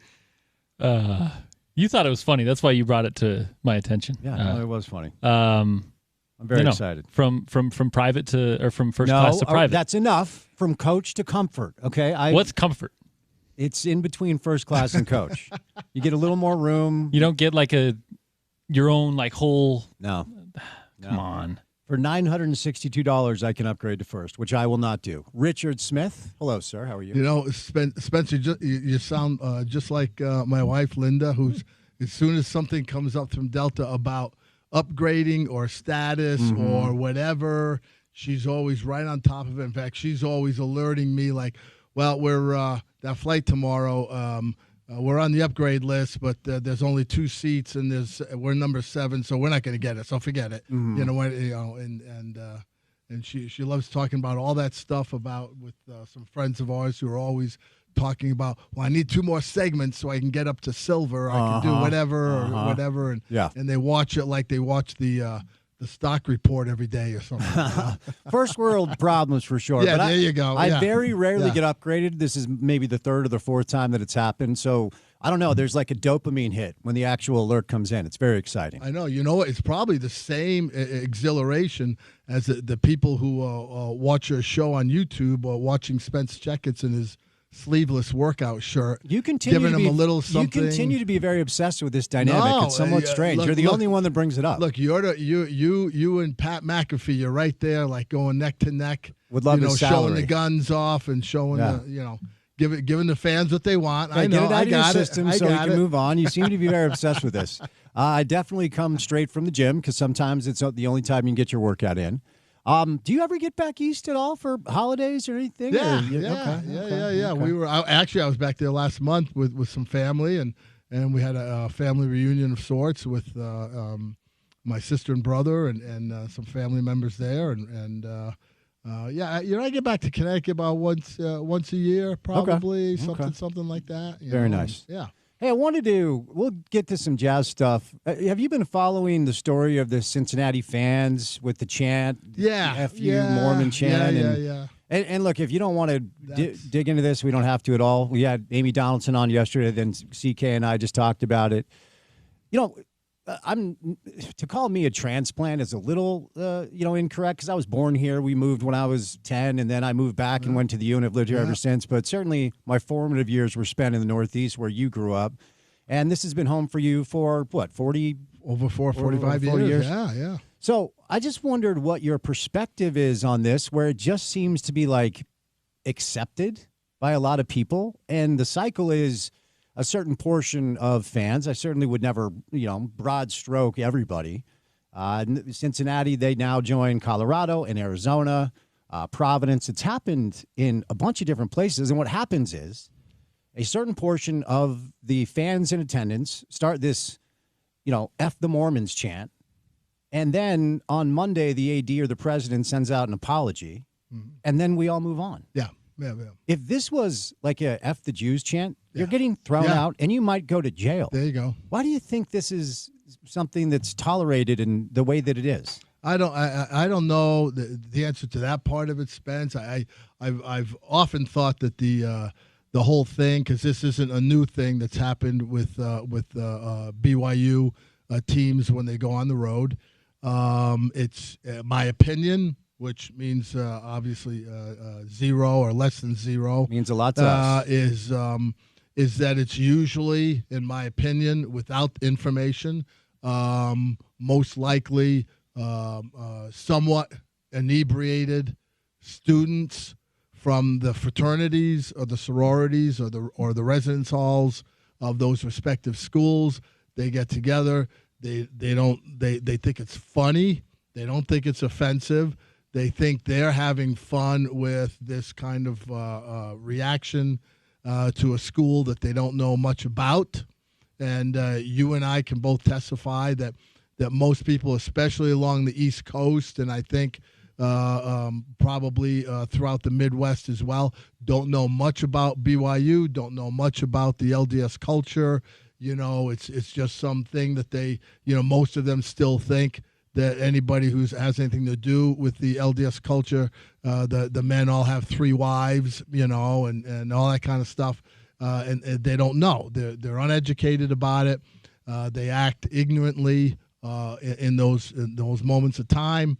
They think it's funny in a way that has, as you mentioned, has been different from other ethnic or religious groups. You're exactly right. If they were chanting stuff about a historically black institution down south, if Jackson State was coming to visit and they started chanting, some kind of a racial slur or something because of that, or if it was, a predominantly Jewish school that they were playing and they started chanting something like that, you're exactly right. There would be a lot more going on in social media and society in general about reacting to that.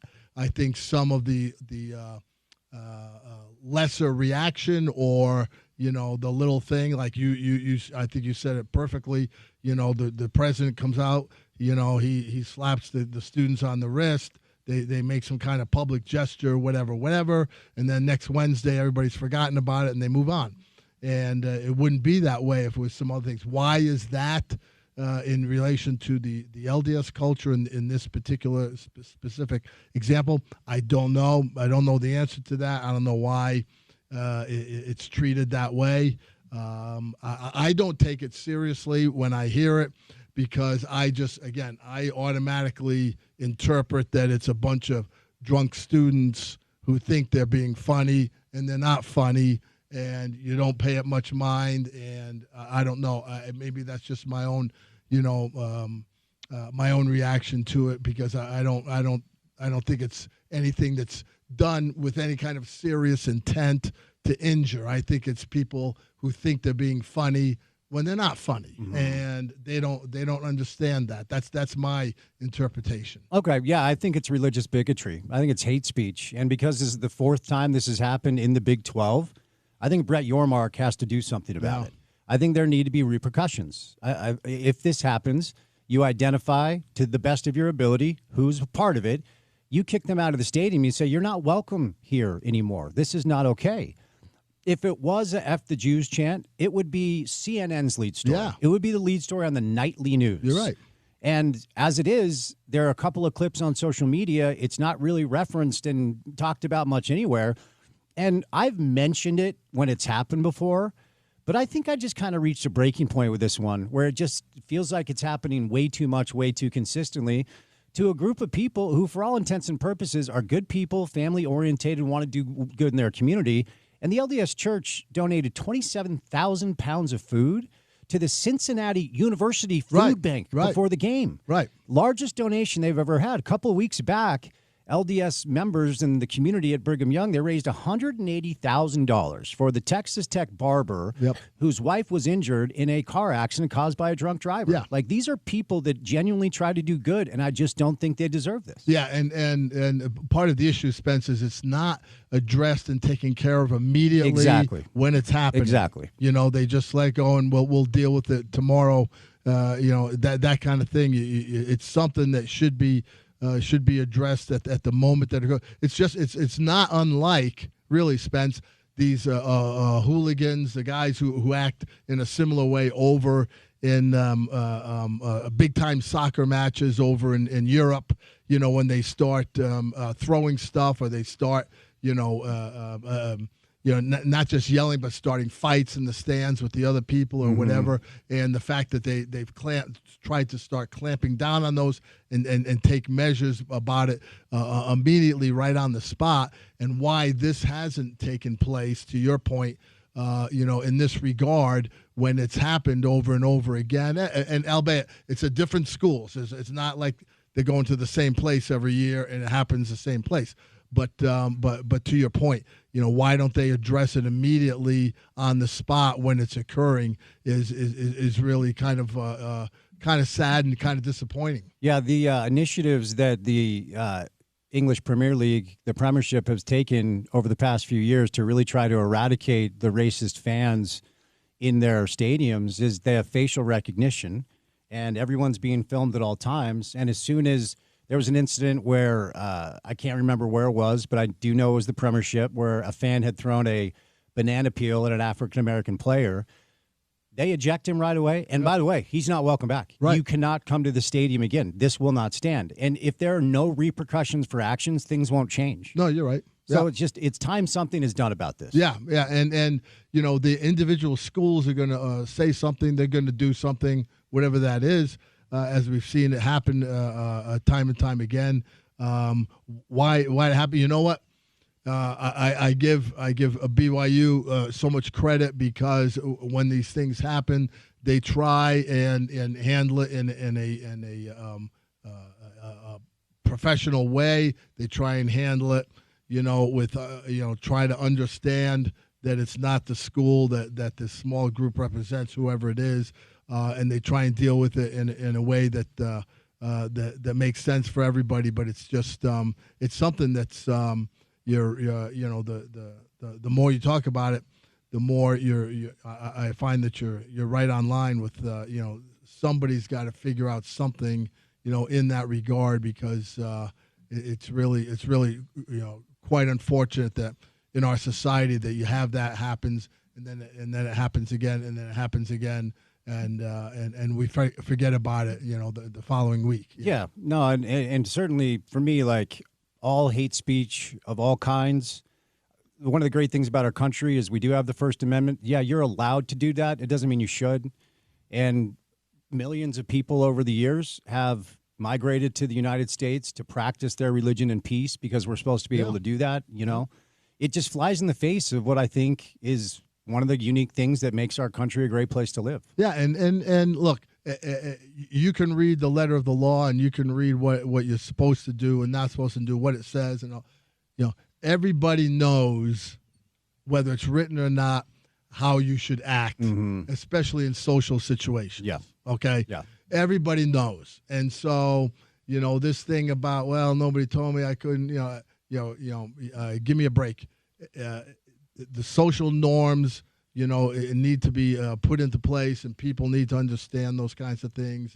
And again, to BYU's credit, they had the thing. Was it last year or the year before with the volleyball at the volleyball meet or something? 3-4 years ago. Yeah.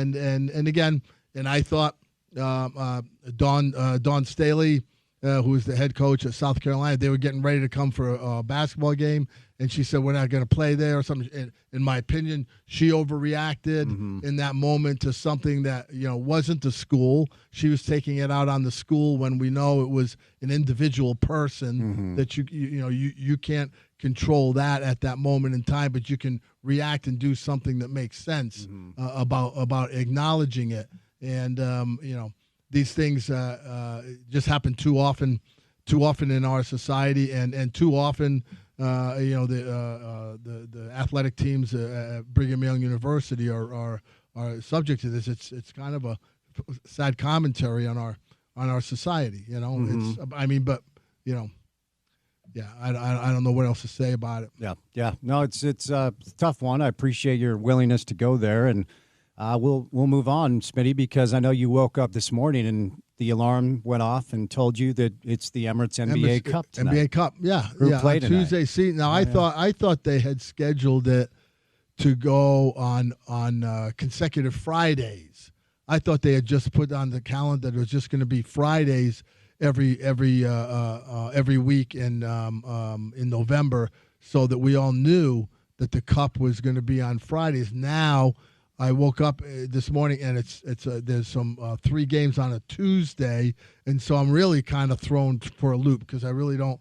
I'm really thrown off by the fact that now I got to recalibrate, how I think about how the Cup is administered and how the teams are playing it and dealing with it, but the plus side as well. We get to see a nice, colorful court that somebody from the Grateful Dead or somebody put together.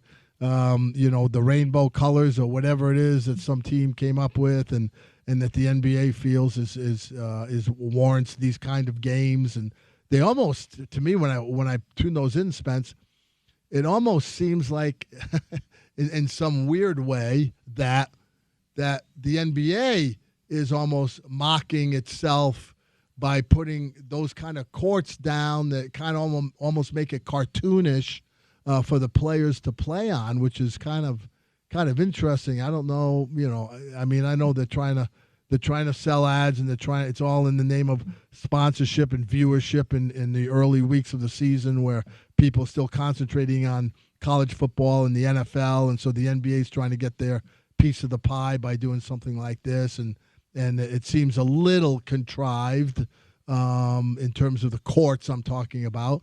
The games, I don't know if the players and coaches acknowledge the games as being more than another game on the schedule tonight that we're trying to figure out how to win or whatever. The interesting thing would be, Spence, and I don't know the answer to this, is whether we've seen any teams playing a cup game where they sat a healthy guy for load management. Mm-hmm. If they see that these games are important, we're not sitting LeBron James for a cup game because it's that important. Even though if it wasn't a cup game, that's his schedule. I don't know. Uh-huh. I mean, that load management thing is also a whole nother, thing that's kind of wacky and that we've talked about before. But the cup, and the Jazz have a cup game this Friday. They'll be playing, at home against Sacramento. That doesn't mean anything in the cup stands because the Jazz are 0-3 in the cup, so they're not doing anything. So it's just another regular season game. But they'll have the fancy court out, and the people will look at it and go, oh, that's pretty nice. And we won't see that court again the rest of the year, and and then we move on. It's so hokey. It just is. Like the courts are so annoying to watch. I can't imagine. I haven't. If there's been complaints from players, I haven't seen them. It feels like it would be weird to play on those courts. Well, it seems like some of those courts you find in some inner city playgrounds where they paint the court a certain color or whatever to pizzazz it up or give it some life and some pop, and maybe they think it looks good on TV. I know somebody at the beginning of it last month, I read an article where a journalist had gone through and ranked all 30 courts from the best-looking court to the worst-looking court, and, based on got too much time, whatever the geometrics and the color design and the number of stars on the court and whatever, and but I don't know how much it cost them each team to have a whole different floor that they only use 2 or 3 times, and then they don't use it again. That's what's interesting to me. Yeah, I don't know the answer to that because, as you referenced, it does bring in the potential of bringing in new business and sponsors and such.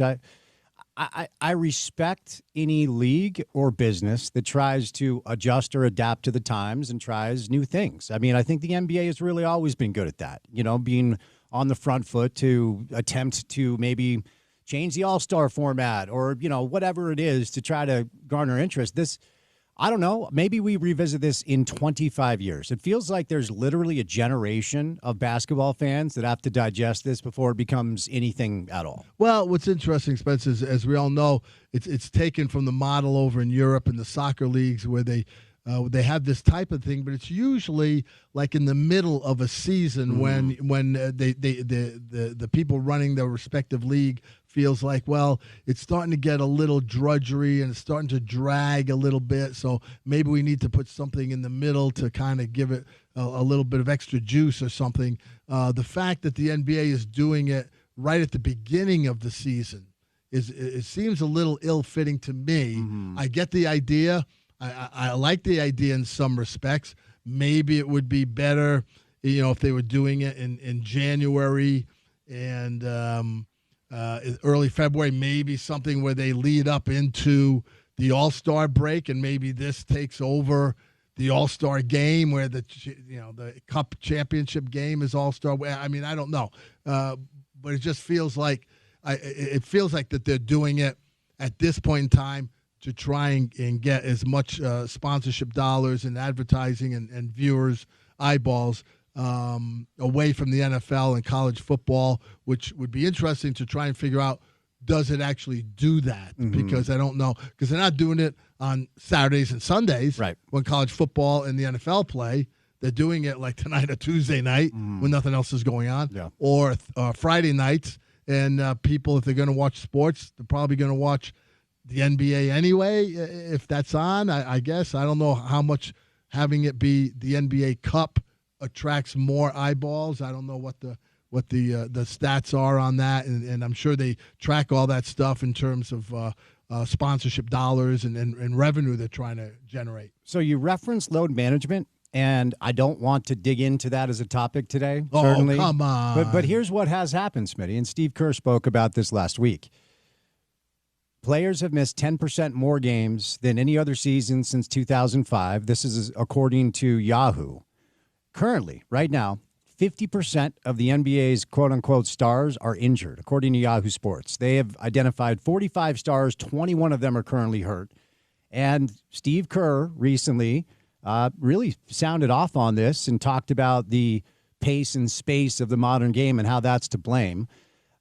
I am completely confused about one thing, and that is, were players just playing through injuries in the 80s and 90s? Now, I'm not one to necessarily overly compare eras because it's different. It's a different game in a lot of ways. There are different rules. There are different athletes.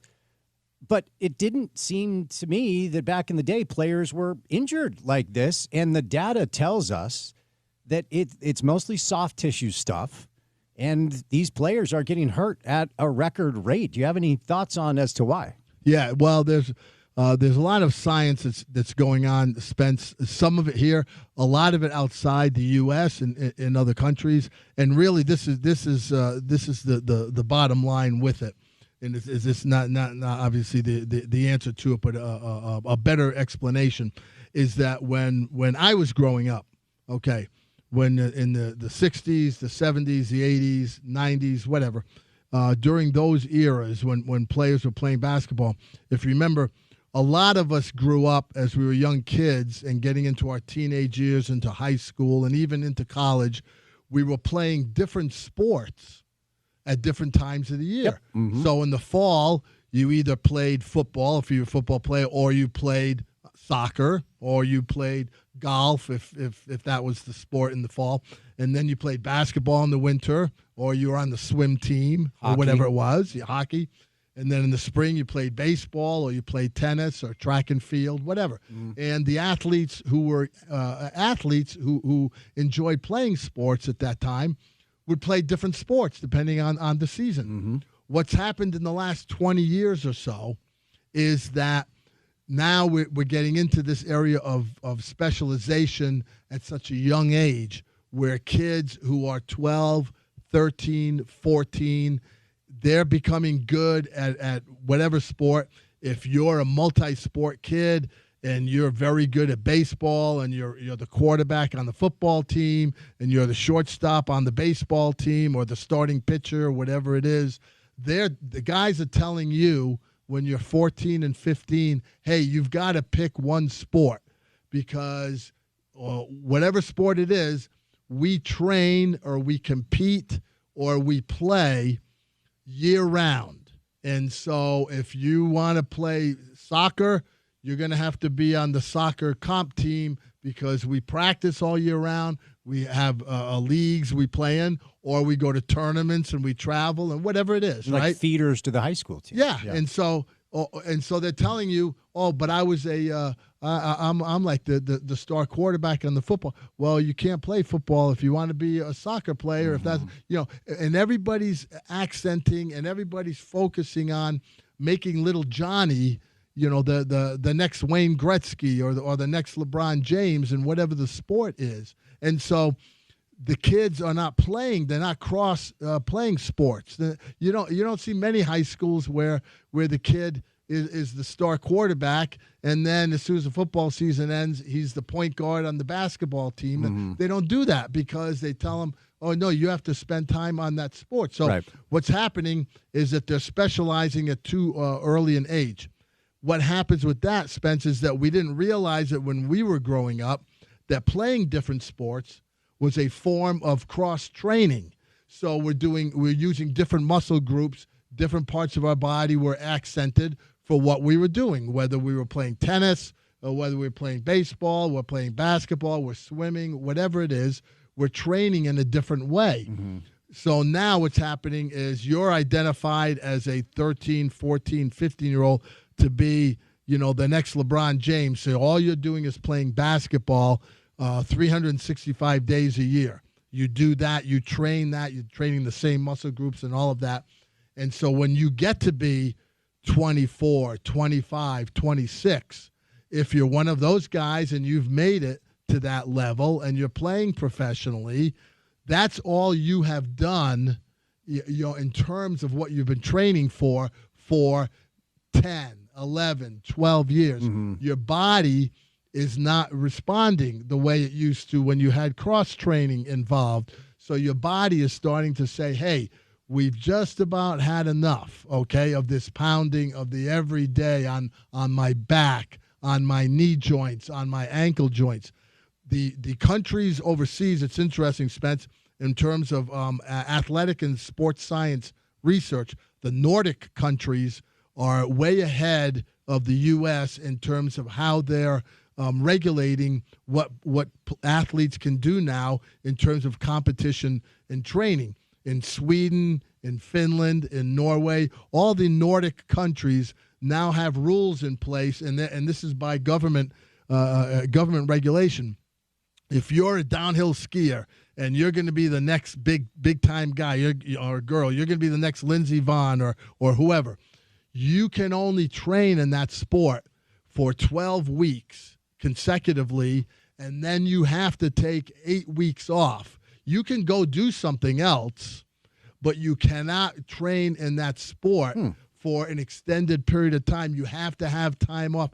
And their sports science research is showing that is helping in terms of reducing the number of injuries, the wear and tear on your joints, your muscles, all that stuff that's accumulative over time. So if you're doing that for 8, 9, 10, 11 years, that stuff starts to wear you out. So they're starting their research early saying you can't do that all the time. You have to take a break, and you can go do something else, and they regulate it, and they're finding early, it's still early in that research, but they're finding that is addressing some of those injuries that we are seeing that you're talking about in the NBA, where guys are just breaking down, and you're wondering, why are they breaking down? They have more training, they have more doctors, we have more information now, in terms of how we train and all that, and nutrition and rest and travel and all that stuff. We have all that, but nobody's paying attention to how it's affecting those guys, in the long term. That's why you're seeing guys starting to break down. That's really interesting, and certainly a lot of that's new to me. So according to Tom Haberstroh, friend of the show from Yahoo Sports, this week was supposed to be Victor Wembanyama's debut on NBC, and it was going to be a game between the Spurs and the Grizzlies, where, of course, the Grizzlies have Ja Morant. Both of them are out. So is Stephon Castle, Dylan Harper. All told, NBA stars have already missed over 200 games this season due to injury or illness. That's double the total we saw at this point 2 years ago.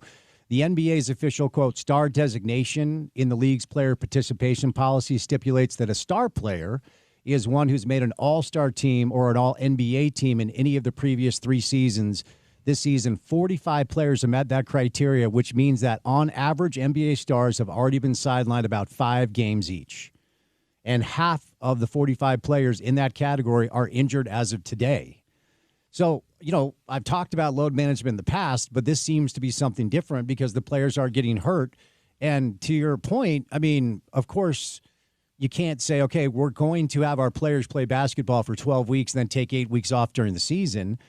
Is the data and, kind of the proof of concept you're talking about, does it indicate that these guys need to take more time off in the off season? Well, it's just in terms of how they train. So what muscle groups are you using? What kind of pounding on your joints is occurring whether you're lifting weights, whether you're running, whether you're out on the court shooting, working on skill development, all the different things. Some teams have gone to in their practice facilities put in swimming pools at the basketball practice facility, so the players, on off days or in certain training regimens, can go into a pool and do some kind of training to keep their wind up, to keep their muscle groups going, but doing it in a different fashion where it's not pounding on the court, or where it's not the same motion like a shooting motion with your shoulder, your elbows, that kind of thing.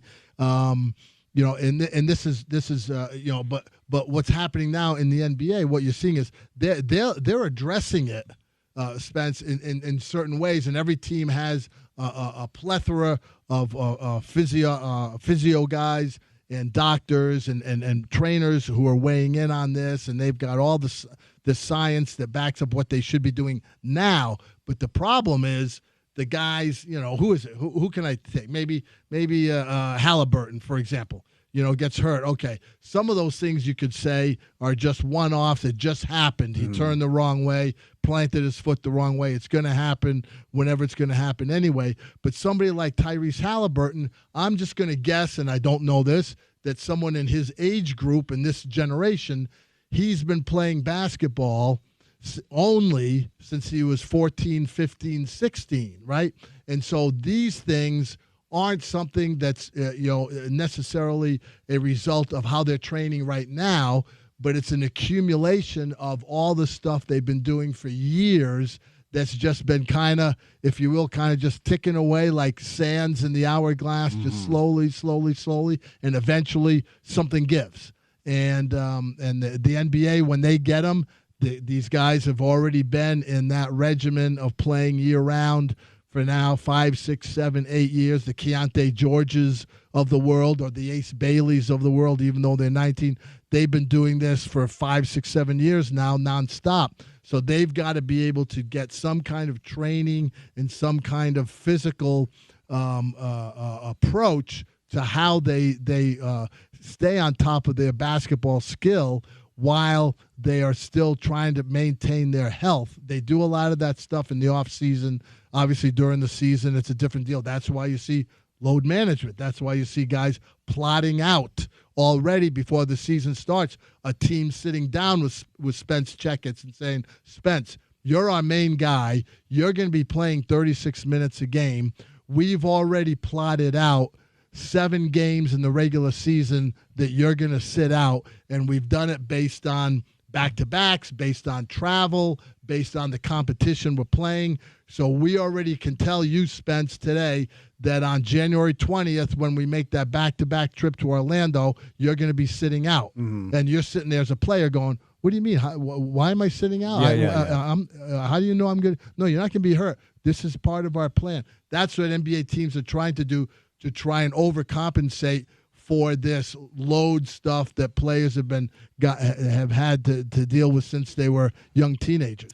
All right, before I say you lose, we'll talk about the Jazz. They're 2-8 in their last 10. Since you and I spoke, their defensive rating went from 25 to 28. Defense continues to be very much optional. They continue to move the ball pretty well, score the ball pretty well. We know the deal when it comes to the top 8 protected pick that we continue to talk about, but lost to Golden State last night. We had LeBron and Luka here on Sunday. That was an L. Lost to Oklahoma City. Lost to Lakers. Again, they're losing to very good teams, which is expected for a team that's very young and not very good. So what are your thoughts on the recent play of the Jazz? Well, I think they're doing what we all thought they would do. The one thing I would say, Spence, who I'm encouraged by just in terms of his development this year is Keontae George as a scorer on the floor. I still don't. I'm not convinced that the experiment that they're going through with having him play a point guard makes a lot of sense to me. It looks like he's a natural scorer with the ball in his hands. I think his NBA skill to help a team to be successful in a sustainable way would be as a scorer coming off the bench, doing that Jordan Clarkson, Jamal Crawford, Lou Williams type of role where when he comes off the bench, he just wants to get the ball in his hands and score. He's looking like he's going to be a guy who can do that on a regular basis. Don't make him into a playmaker. That's putting a square peg in a round hole. Let him do what it is. It looks like he's good at and what he enjoys doing the most. The problem with him at the moment is, as you mentioned, he's part of the problem defensively because he does not defend, and he either dies on screens or gets laid on over screens and then doesn't continue on the play defensively. So that's one thing he has to either get better at, or somebody's going to have to acknowledge at some point he's just not going to do it. So we've got to figure out how we deal with that in terms of his minutes and that kind of thing. But I've liked his development as a scorer guy on the floor. That's been impressive to me. They're missing Walker Kessler, obviously, and that's going to be a big hole to fill. Nurkic is just a placeholder. He won't be here, in my opinion, a year from now because he's on the team with all these other vets, whether it's Kyle Anderson or Kevin Love or George Niang, who hasn't played yet. They're all on expiring deals, so they're probably only on the team for this year to get them through the season, to give them some veteran leadership in the locker room, whatever, and then they'll all be gone next summer, would be my opinion, and they'll use that money to try and go get another guy to go with their young guys that they're still developing. And so we're still on whatever this is, the third year or fourth year of being a gap year, as the kids say, from high school to college, so we're still going to be in that tone this year. And it is what it is. And then you just try and look for guys like him or Ace Bailey. I think Ace Bailey may be a guy, and he's young. But if he keeps playing, he doesn't get upset with things. He just plays. I like that tone of his game. So maybe you got a couple guys to go with marketing, and if you re-sign Kessler, and it's a slow build, but maybe you're starting to add a piece here, a piece there, and you have to live with the wins and losses for what they are. All right, my friend. Well, excellent to see you. Do you like fry a turkey? What's your role during Thanksgiving dinner? I've heard so many stories about the deep fry. Got to be careful. It's thing dangerous. that dangerous. Explodes, and so I'm not getting anywhere near that. I'm the guy who just shows up and goes, boy, that looks really good. Smart. Mrs. Jones, thank you very much. This looks terrific. I'm excited for this Thanksgiving meal. That's the role to play. It's the role I play. My job every year with the Checketts family is I fill the water glasses. Oh, look at you. So because you got to make sure people are hydrated. See that? But I leave the deep work to other people as well. Well, have a great holiday, Smitty. Thanks for your contributions all year, okay? No, Spence, safe travels. Love being on with you, and I'm very grateful for everything you do for us. That's our guy, Richard Smith, and brought to you today by Prize Picks. It is the holiday season, the best time of year for sports, bowl games, basketball matchups, playoff pushes. It has all happened at once, and while you and I are out here making decisions every day, what gifts to buy, what to eat, and what game to watch, there's one place where it feels good to be right. That, of course, is on Prize Picks. They've got a new feature where they have early payouts. If your lineup gets off to a hot start, you may now have the option to cash out those winnings before the game even finishes. If your fantasy football season is basically over, you don't have to wait until next year. Prize Picks lets you play fantasy football every week. Pick your favorite players and win when they hit their projections every week. No draft required. Step number one is download the Prize Picks app today. Use the promo code ESPN700 to get $50 in lineups after you play your first $5 lineup. That's promo code ESPN700 to get $50 in lineups after you play your first $5 lineup. Because in Prize Picks, it is good to be right. Go from Richard Smith to Andy Larson. We'll do a little sports score. Don't forget, we'll be on air live during the 5 o'clock hour when they release the third iteration of the college football playoff rankings. We will bring that to you in real time. So keep it right here on a Tuesday afternoon on ESPN 700.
Of course, once again, I throw a big old piece of cheese and a pretzel in my mouth 20 seconds before we come back on air. I've been doing this 20 years. You think at some point I would remember not to snack in breaks. But I'm working through it. We're getting it down.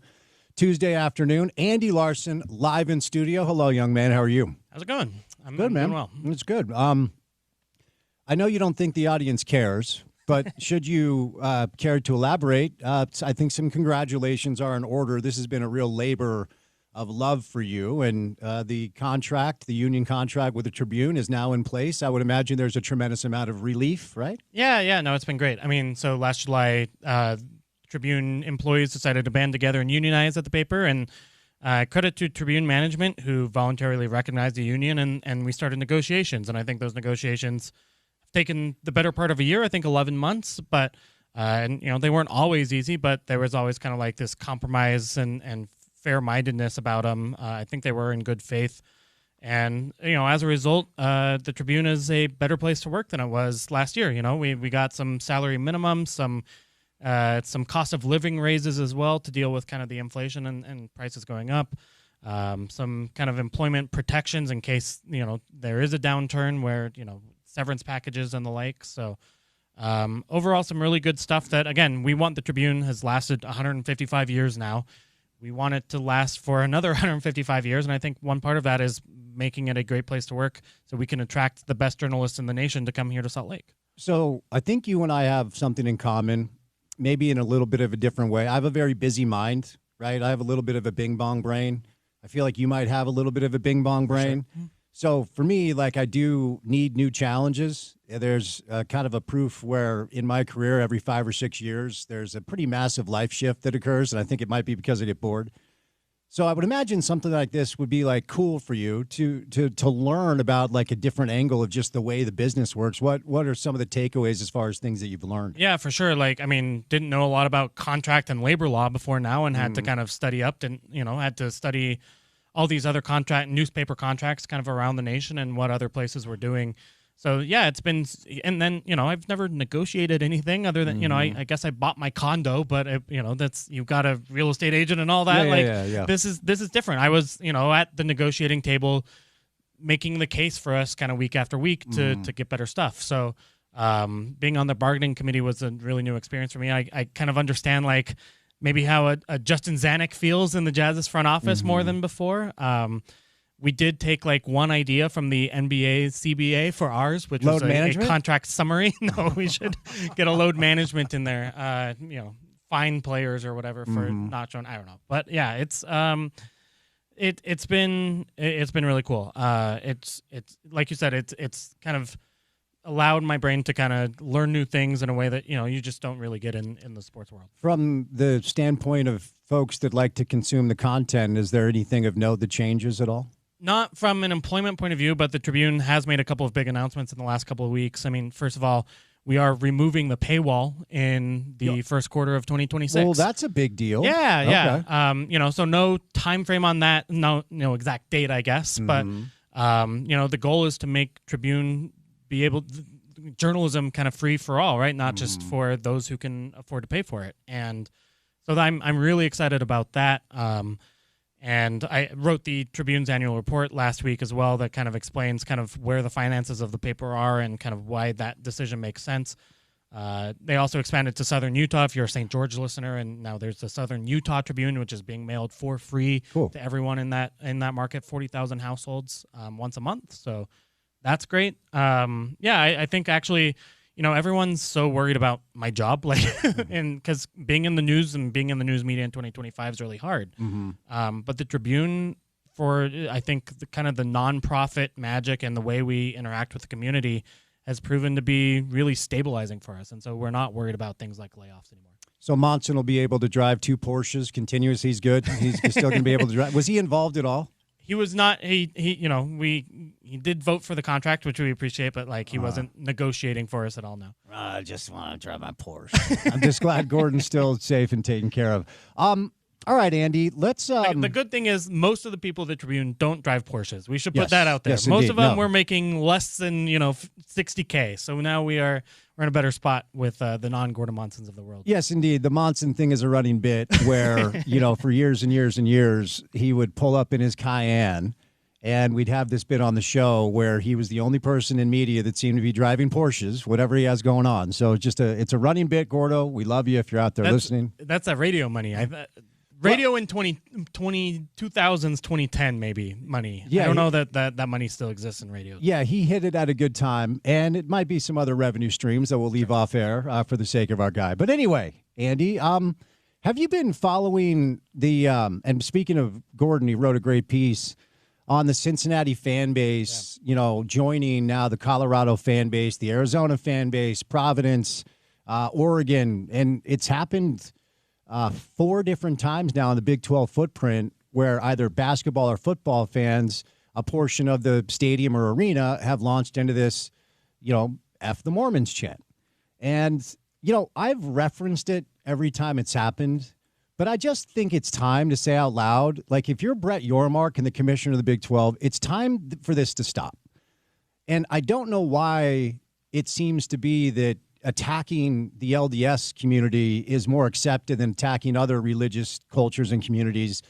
If these fans at the Cincinnati game had chanted F the Jews, they're getting kicked out and they might go to jail. I was raised LDS. I'm no longer actively involved. You're in our community as a non-LDS person, but this is home for you. How does this land with you? And do you have any thoughts on why it seems to be the cycle of fans do it, apology on Monday, and then nothing to see here? Yeah, it's not okay, and for a conference that was as punitive as it was about like horns down with the Texas Longhorns being a problem, right? Like to then, kind of issue statements, but not do a whole lot in terms of how they've attacked this, I think is a really bad look. And I think is the wrong thing to do. I mean, I think the next obvious thing to do is penalties on the field, again, in kind of the horns down sort of way. I am saddened, though, that like that's what it will probably take in order to get change here, right? Like, and I go on Twitter, for example, and I see that you've got the Bearcats apology post that they put, and I think that was well crafted, and that was the apology that needed to happen happened. But then you see kind of the quote tweets and the replies to that, and you see more support for those than you saw for the apology. And I don't think that that's right. I saw one tweet that referenced, the Mormon underwear or, and that's getting the likes more than kind of the, I think, real apologetic feelings that the Cincinnati leadership and administration has. So, look, I think there's clearly like a cultural problem here of there should be more tolerance. There should be more understanding.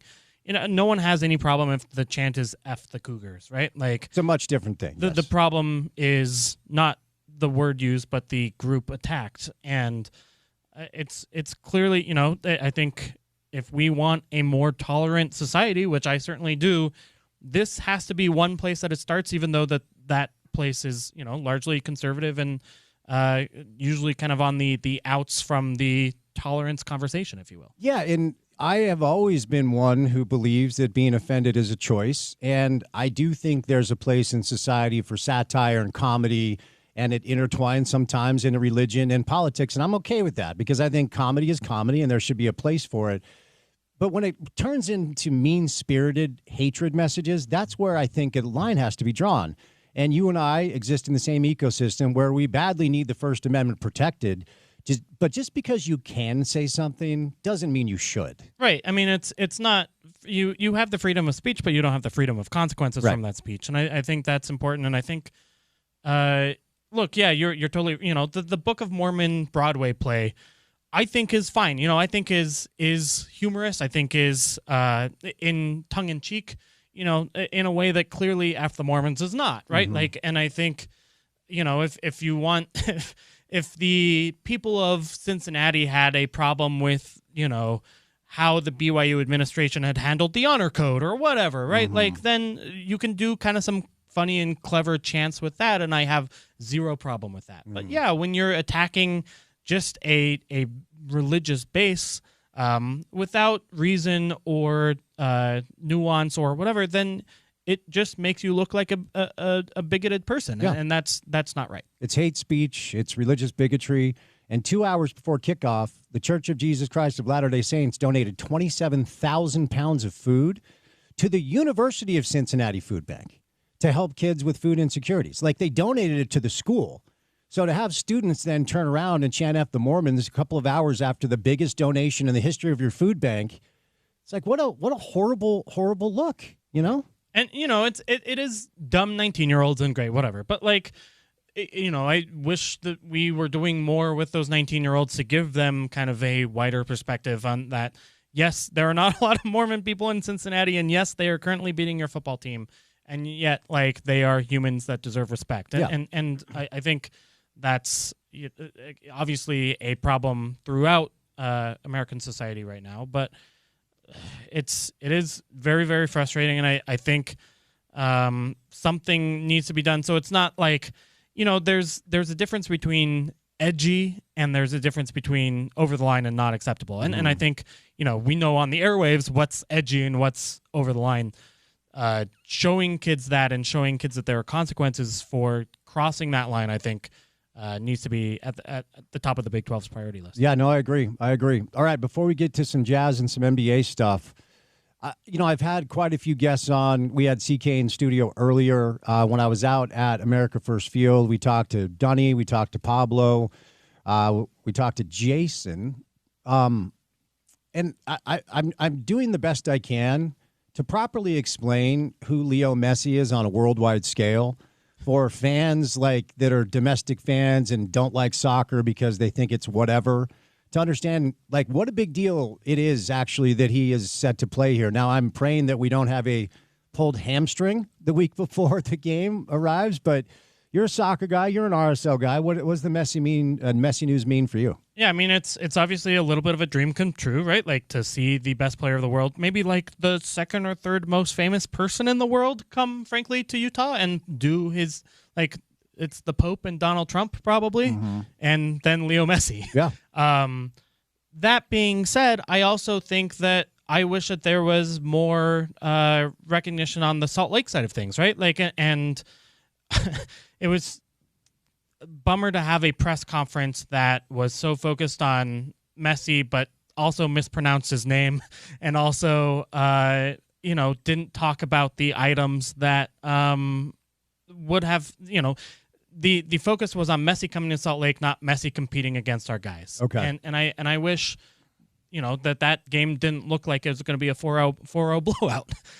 So anyway, that's as an RSL fan, I obviously wanted, you know, I went to a Barcelona match to watch him play, right? Oh, like, did you really? That's yes. cool. So that's like really cool. I will do a lot in order to see Leo Messi play, and I'm extremely excited about the possibility of him playing at America First Field. But I also, you know, love RSL and want it not just to be a rollover, not just to be kind of a celebrate the GOAT moment, but a real competitive moment, because that's when sports are fun. For sure. I'm trying to think back of when we brought Real Madrid here in 2006. I think they beat us 2-0. And Jason had a sitter that he missed, and I still tease him to that day. It at least should have been 2-1. That was a pretty competitive. I know it's a different. That's an exhibition, right? Like, yeah, exactly. This is a real regular season match that matters in the standings. So, and we'll see if Messi plays in it, right? Like, they have a game the weekend before, they have one after. It's a 3 games in 8 days situation. Would not be stunned if they decide to kind of pull him out of the altitude game. Yeah, but, and I think they're counting on the fact that it's so close to the start of the World Cup, so he'd be motivated to stay in shape and sharp. I think there's something there that's what they're counting on. Or they will pull him because they want to keep him healthy for the World Cup. You know, like, Andy, a little positive thinking, buddy. Look, I want it to happen more than anybody else, and like I think it's a very cool moment if and when he does come on that field. And I don't even have any kind of problem with the ticket shenanigans that they're pulling, right? Like, you can't buy a single game ticket. You have to do I'm honestly fine with all of that. I'm happy that it's happening in Rio Tinto Stadium rather than, you know, at Lavelle Edwards or whatever, right? Yeah. But you know, I think I want to see a competitive product on the field, and that's what I'm, you know, maybe this is just my RSL fandom coming out right now. But Messi hugely matters. I want RSL to have that same ambition. Yeah, and part of me feels like I think the projection is it's going to add about $4 to $5 million to the team's bottom line all year. Cool. But if you're going to upsell people, there's got to be some sort of insurance mechanism in the case that he doesn't make the trip. Yeah. You have to really, this is your opportunity to bring those fans in and show them who you are as a club and what soccer in Salt Lake is like, right? Like, you don't want it to be just one $400 payment for that ticket package. You want it to be a lifelong relationship with that fan. And so they will have to show that they are deserving of that lifelong relationship, I think. So now we've heard some roster decisions. A lot of them were made just to retain, and then they're going to move on from some. Like, I'm sure they're going to move on from Diogo. I think they have to. I'm not sure Vera's back next year. There have been some decision announced, but ultimately the main bulk of the offseason additions are still in front of us. Generally speaking, where does the club need upgrades? Yeah, I mean, clearly striker, again, always. Clearly Ron Cruz didn't work out either. So I think it makes sense to say, hey, that was a loan that didn't work out and not pay that fee. Like you said, Diogo Gonçalves is clearly a spot that needs upgrading. The back line at this point, I think, is a legitimate question mark, where you've seen the Glad and Vera back line for a long time and probably not at the upper tier of MLS back lines. And that's unfortunate given what Justin Glad's done for the club and how much Brian Vera clearly cares, but it's lacking a little bit, right? The midfield still looks strong. I think you're bringing Anelli back, you're bringing Ojeda back. There's Diego Luna is coming back. Like, there's a lot of good pieces on this team. Rafa Cabral coming back, maybe a year older, but still looks like he'll be very good. So the opportunities are clear, the holes are clear. Yeah. And it'll be interesting to see.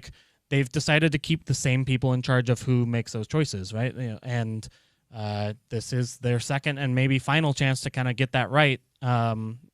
Because if you don't, then you have the same holes that this team had last year. Yedlin, Katranis, outside backs, most likely. Yeah, Yedlin got the extension, right? Yeah. So and then I think Katranis makes sense so long as he's willing to stick around. So Jason taking over and Kurt not being demoted, but essentially Jason being promoted above him. Because my understanding is and this was either by design or Kurt just deciding to do this. It was kind of like a monolith. Like, Kurt would just bounce to Europe solo without a lot of support. So maybe with the new structure, we will see some improved decision-making, because if we're honest, with Kurt as the main decision-maker, there were too many swings and misses during window transfers. Yeah, agreed. And that's something I've heard as well, is like the rationale from the Miller point of view is they felt like there were too few decision-makers, too few input. If Kurt is both your general manager and doing all the negotiations and making calls at the DP and the college level, right? The huge universe of soccer players, it's too much to necessarily get those decisions right all the time. You need not only just one scout, you need multiple scouts, you need, a whole team to build this out. And that is kind of one thing I have heard that makes me more positive on the RSL front, is that they do intend to build that out to some degree. All right, before I set you loose, we will do some jazz. It is Emirates NBA Cup night, so I need to set you loose so you can watch that triple header. Really pumped about that. 2-8 in their last 10. Defense continues to be optional. You wrote about this without Walker. I mean, at least they're not last in the league. They're 28th, like they have been over the past couple of years. The defense is bad, and it is getting worse. Are there things to like that are happening right now? Yeah, I mean, they're 28th, not because they've gotten better. Their defensive rating is worse than last year, but there are now two worse teams in the NBA. So okay. Know that 30th to 28th is not improvement, but is just the Washington Wizards being even worse somehow.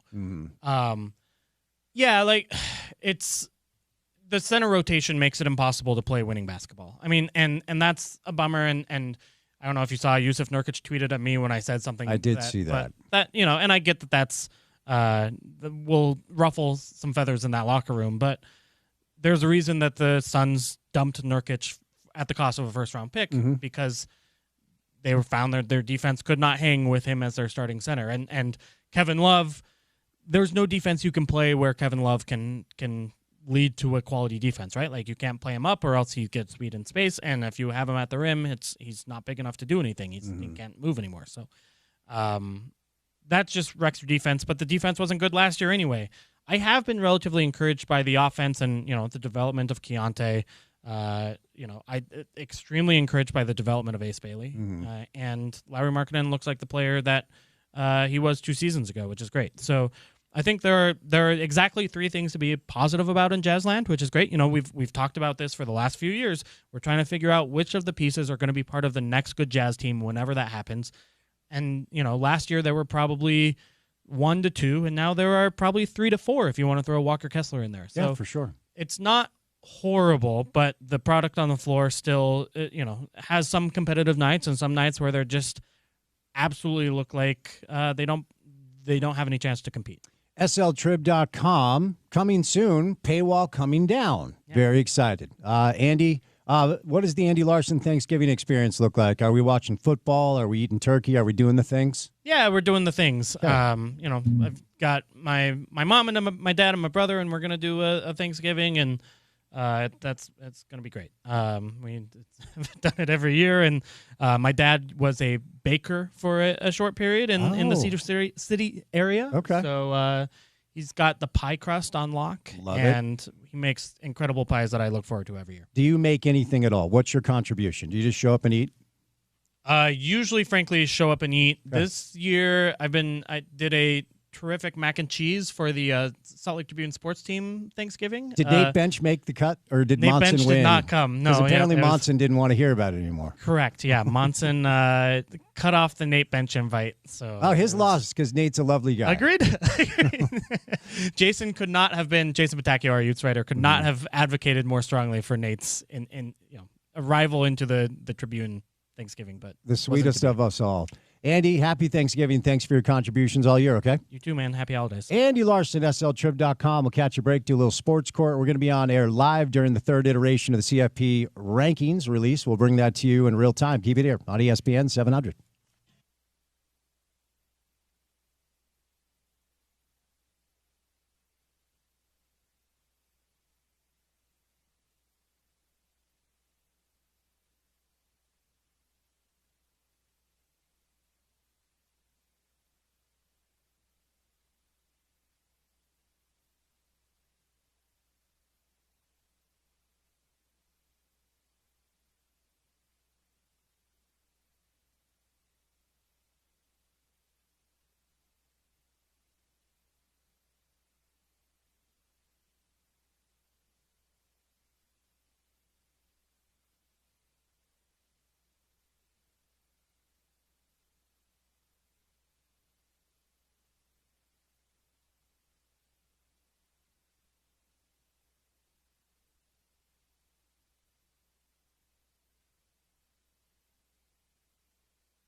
Sports Court time. We do it typically on Thursdays, but Thursday's Thanksgiving, and we're going to take a little time off. Hopefully you guys are as well. So we welcome in Garrett and Preston Handy on a Tuesday afternoon. Happy Tuesday, gentlemen. How we doing? Hey, Spence. Hey, Spence. How you doing? I'm good. Appreciate the time. So let's get into it. We'll start with a story in the world of running. A Berkeley cross-country runner suing Nike, alleging that the Alpha Fly 2 has caused fractures. What's going on here?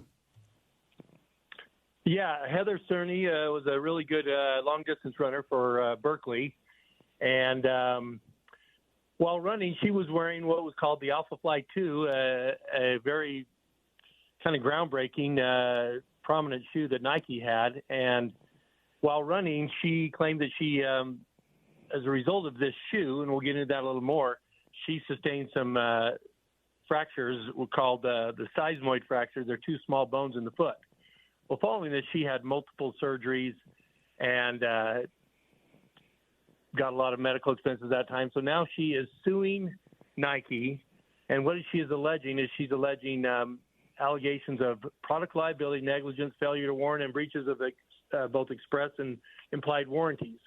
This is kind of what's called a product liability lawsuit. And probably everyone's heard of something like that. And the typical thing we think about in product liability is something like a tire on a car that fails. It's not manufactured properly, and there's a design defect or something, and it fails and causes the car to roll or something like that. But here she's coming at the shoe, and what she's doing is she's attacking the design of the shoe, and specifically she's talking about this carbon fiber plate. And Nike was a pioneer in putting carbon fiber in their shoes, and she's pointing to certain studies at Harvard Medical, of course, that basically says that there are certain things with these shoes, carbon fiber, that it creates geometry and stresses for running in carbon-plated shoes.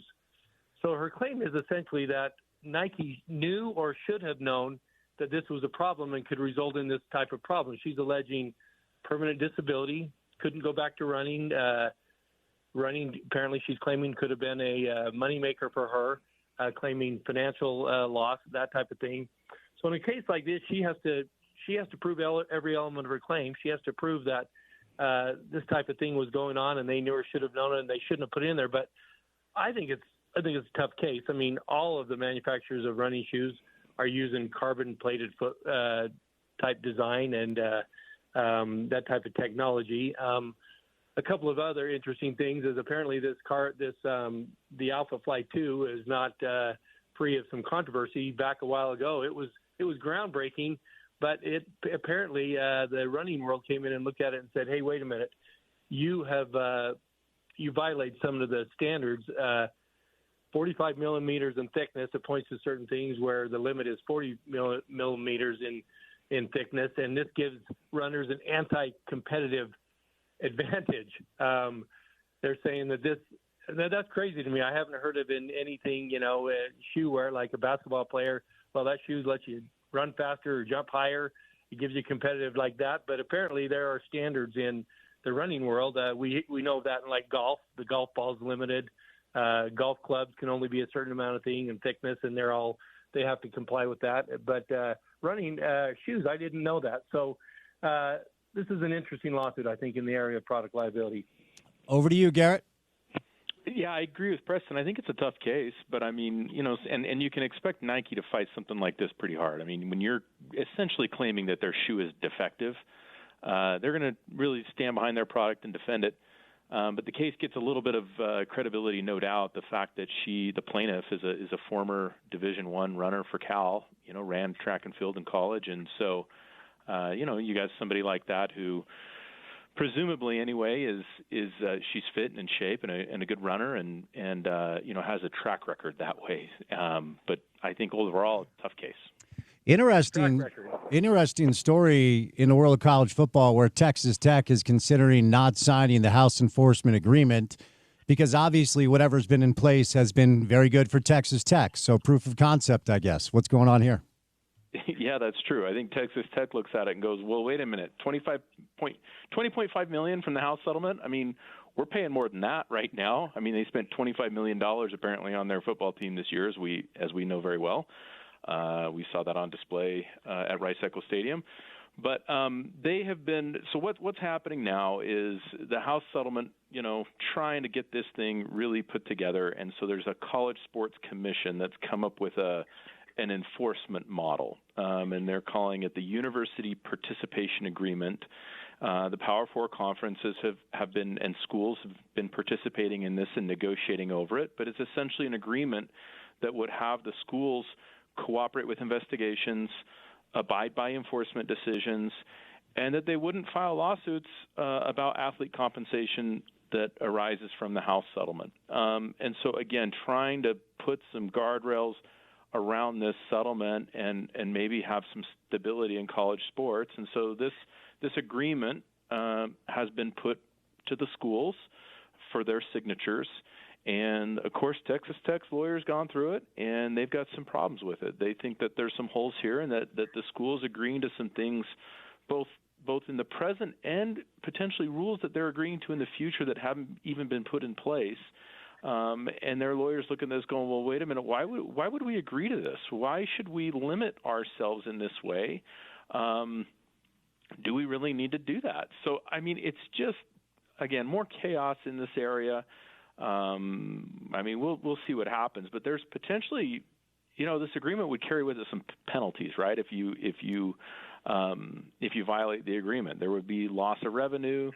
You could have postseason bans, but don't think for a minute that there is not a way to, I think, avoid further future antitrust lawsuits if we're going to talk about limiting compensation or any of that sort of thing. But here's an attempt to do that. All right, Preston, over to you. Yeah, I think Garrett said it, more chaos here. You had all the Big Four conferences negotiating this House settlement because they thought it was good for everyone. And here Texas Tech comes along and says, hey, we want something we can rely on. We want some predictability. We want all this. Wink, wink.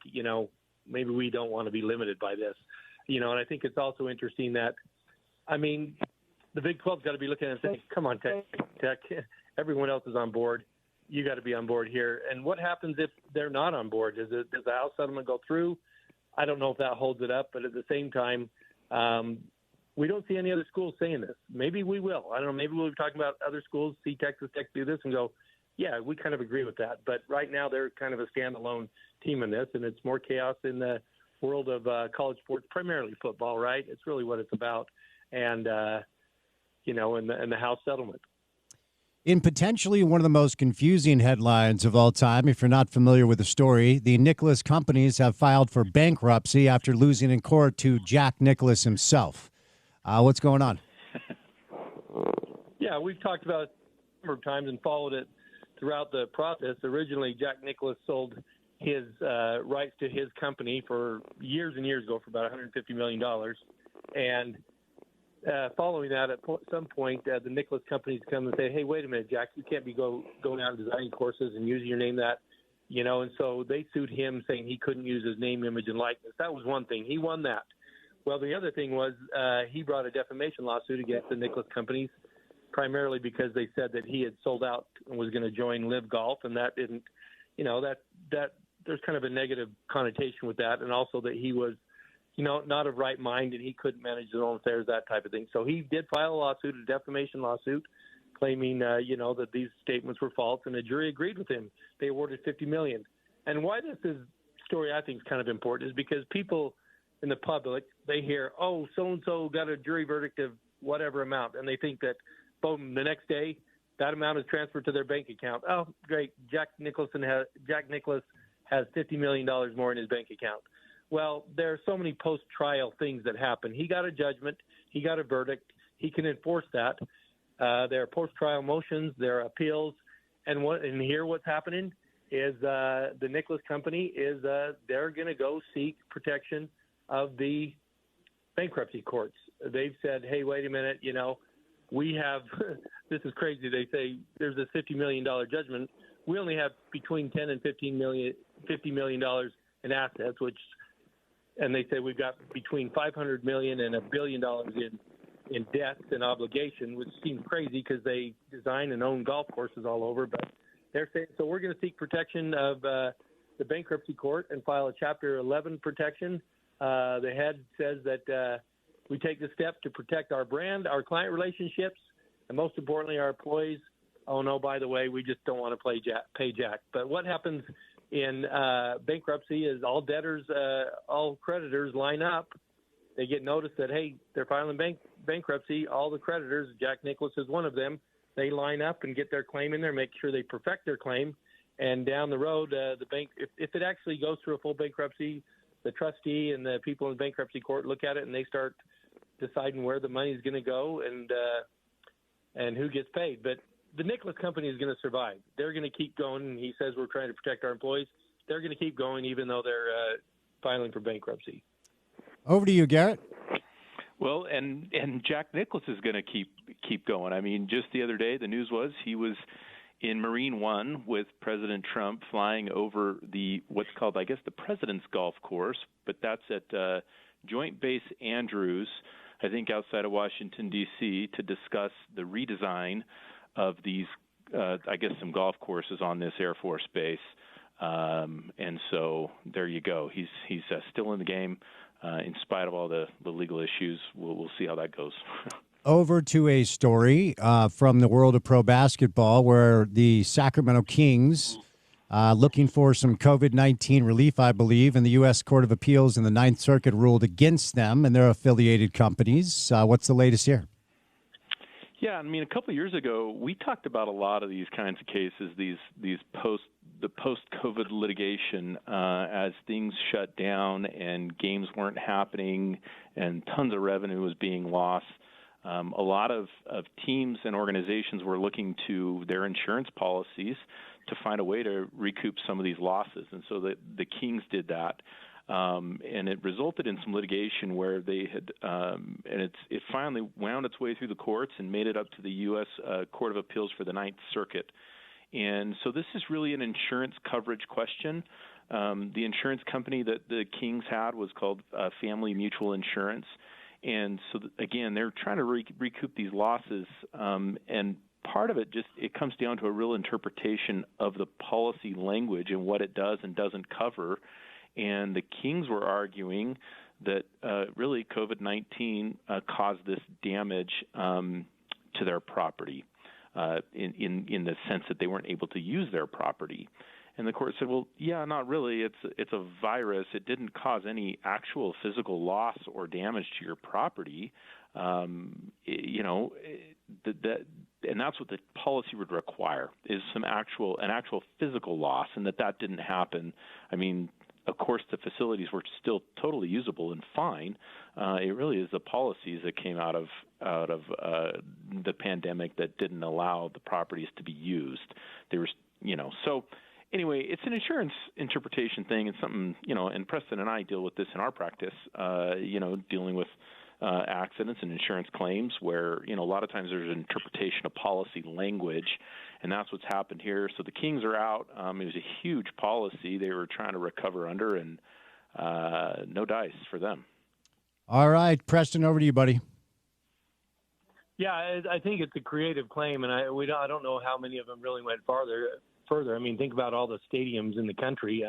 They're basically saying, hey, because we couldn't use this, we suffered damages because we couldn't hold all these events here, and we can put a dollar figure on it. But, the insurance policy saying, yeah, we insure you for like fire or destruction, roof caves in and damages all the chairs. And they actually have a policy exclusion that says for any condition of property due to actual or suspected presence of a virus, they're saying that doesn't fall into the areas of damage that we cover. Final one for today. We covered this when it went down. It was tremendously sad. And a few years later, a former University of Virginia student has been sentenced after fatally shooting 3 football players back in 2022. What do we have here? Yeah, just a reminder, 2022, that's crazy. The background of this is a University of Virginia student was on a bus. They were coming home from an activity. Some football players were on this. They were coming back from a play in Washington, D.C., and he opened fire on the crowd there, and three football players were killed. And this was kind of hit home because, just recently before that, Utah had lost a couple of football players. So it kind of did hit home, but there was a few people that were wounded. Well, the shooter, he pleaded guilty a year ago. Now he's finally been sentenced to 5 life sentences, 1 for each of the deaths and for the aggravated malicious wounding of the other folks. Also on the civil side of things, apparently University of Virginia paid a big settlement to the families of the folks that were killed and injured. The claim was that there were some signs that this former university student that says that school officials have acknowledged Jones previously was on the radar of the university's threat assessment team. So they basically claim, hey, you knew or should have known about this guy and didn't take the precautions for the students.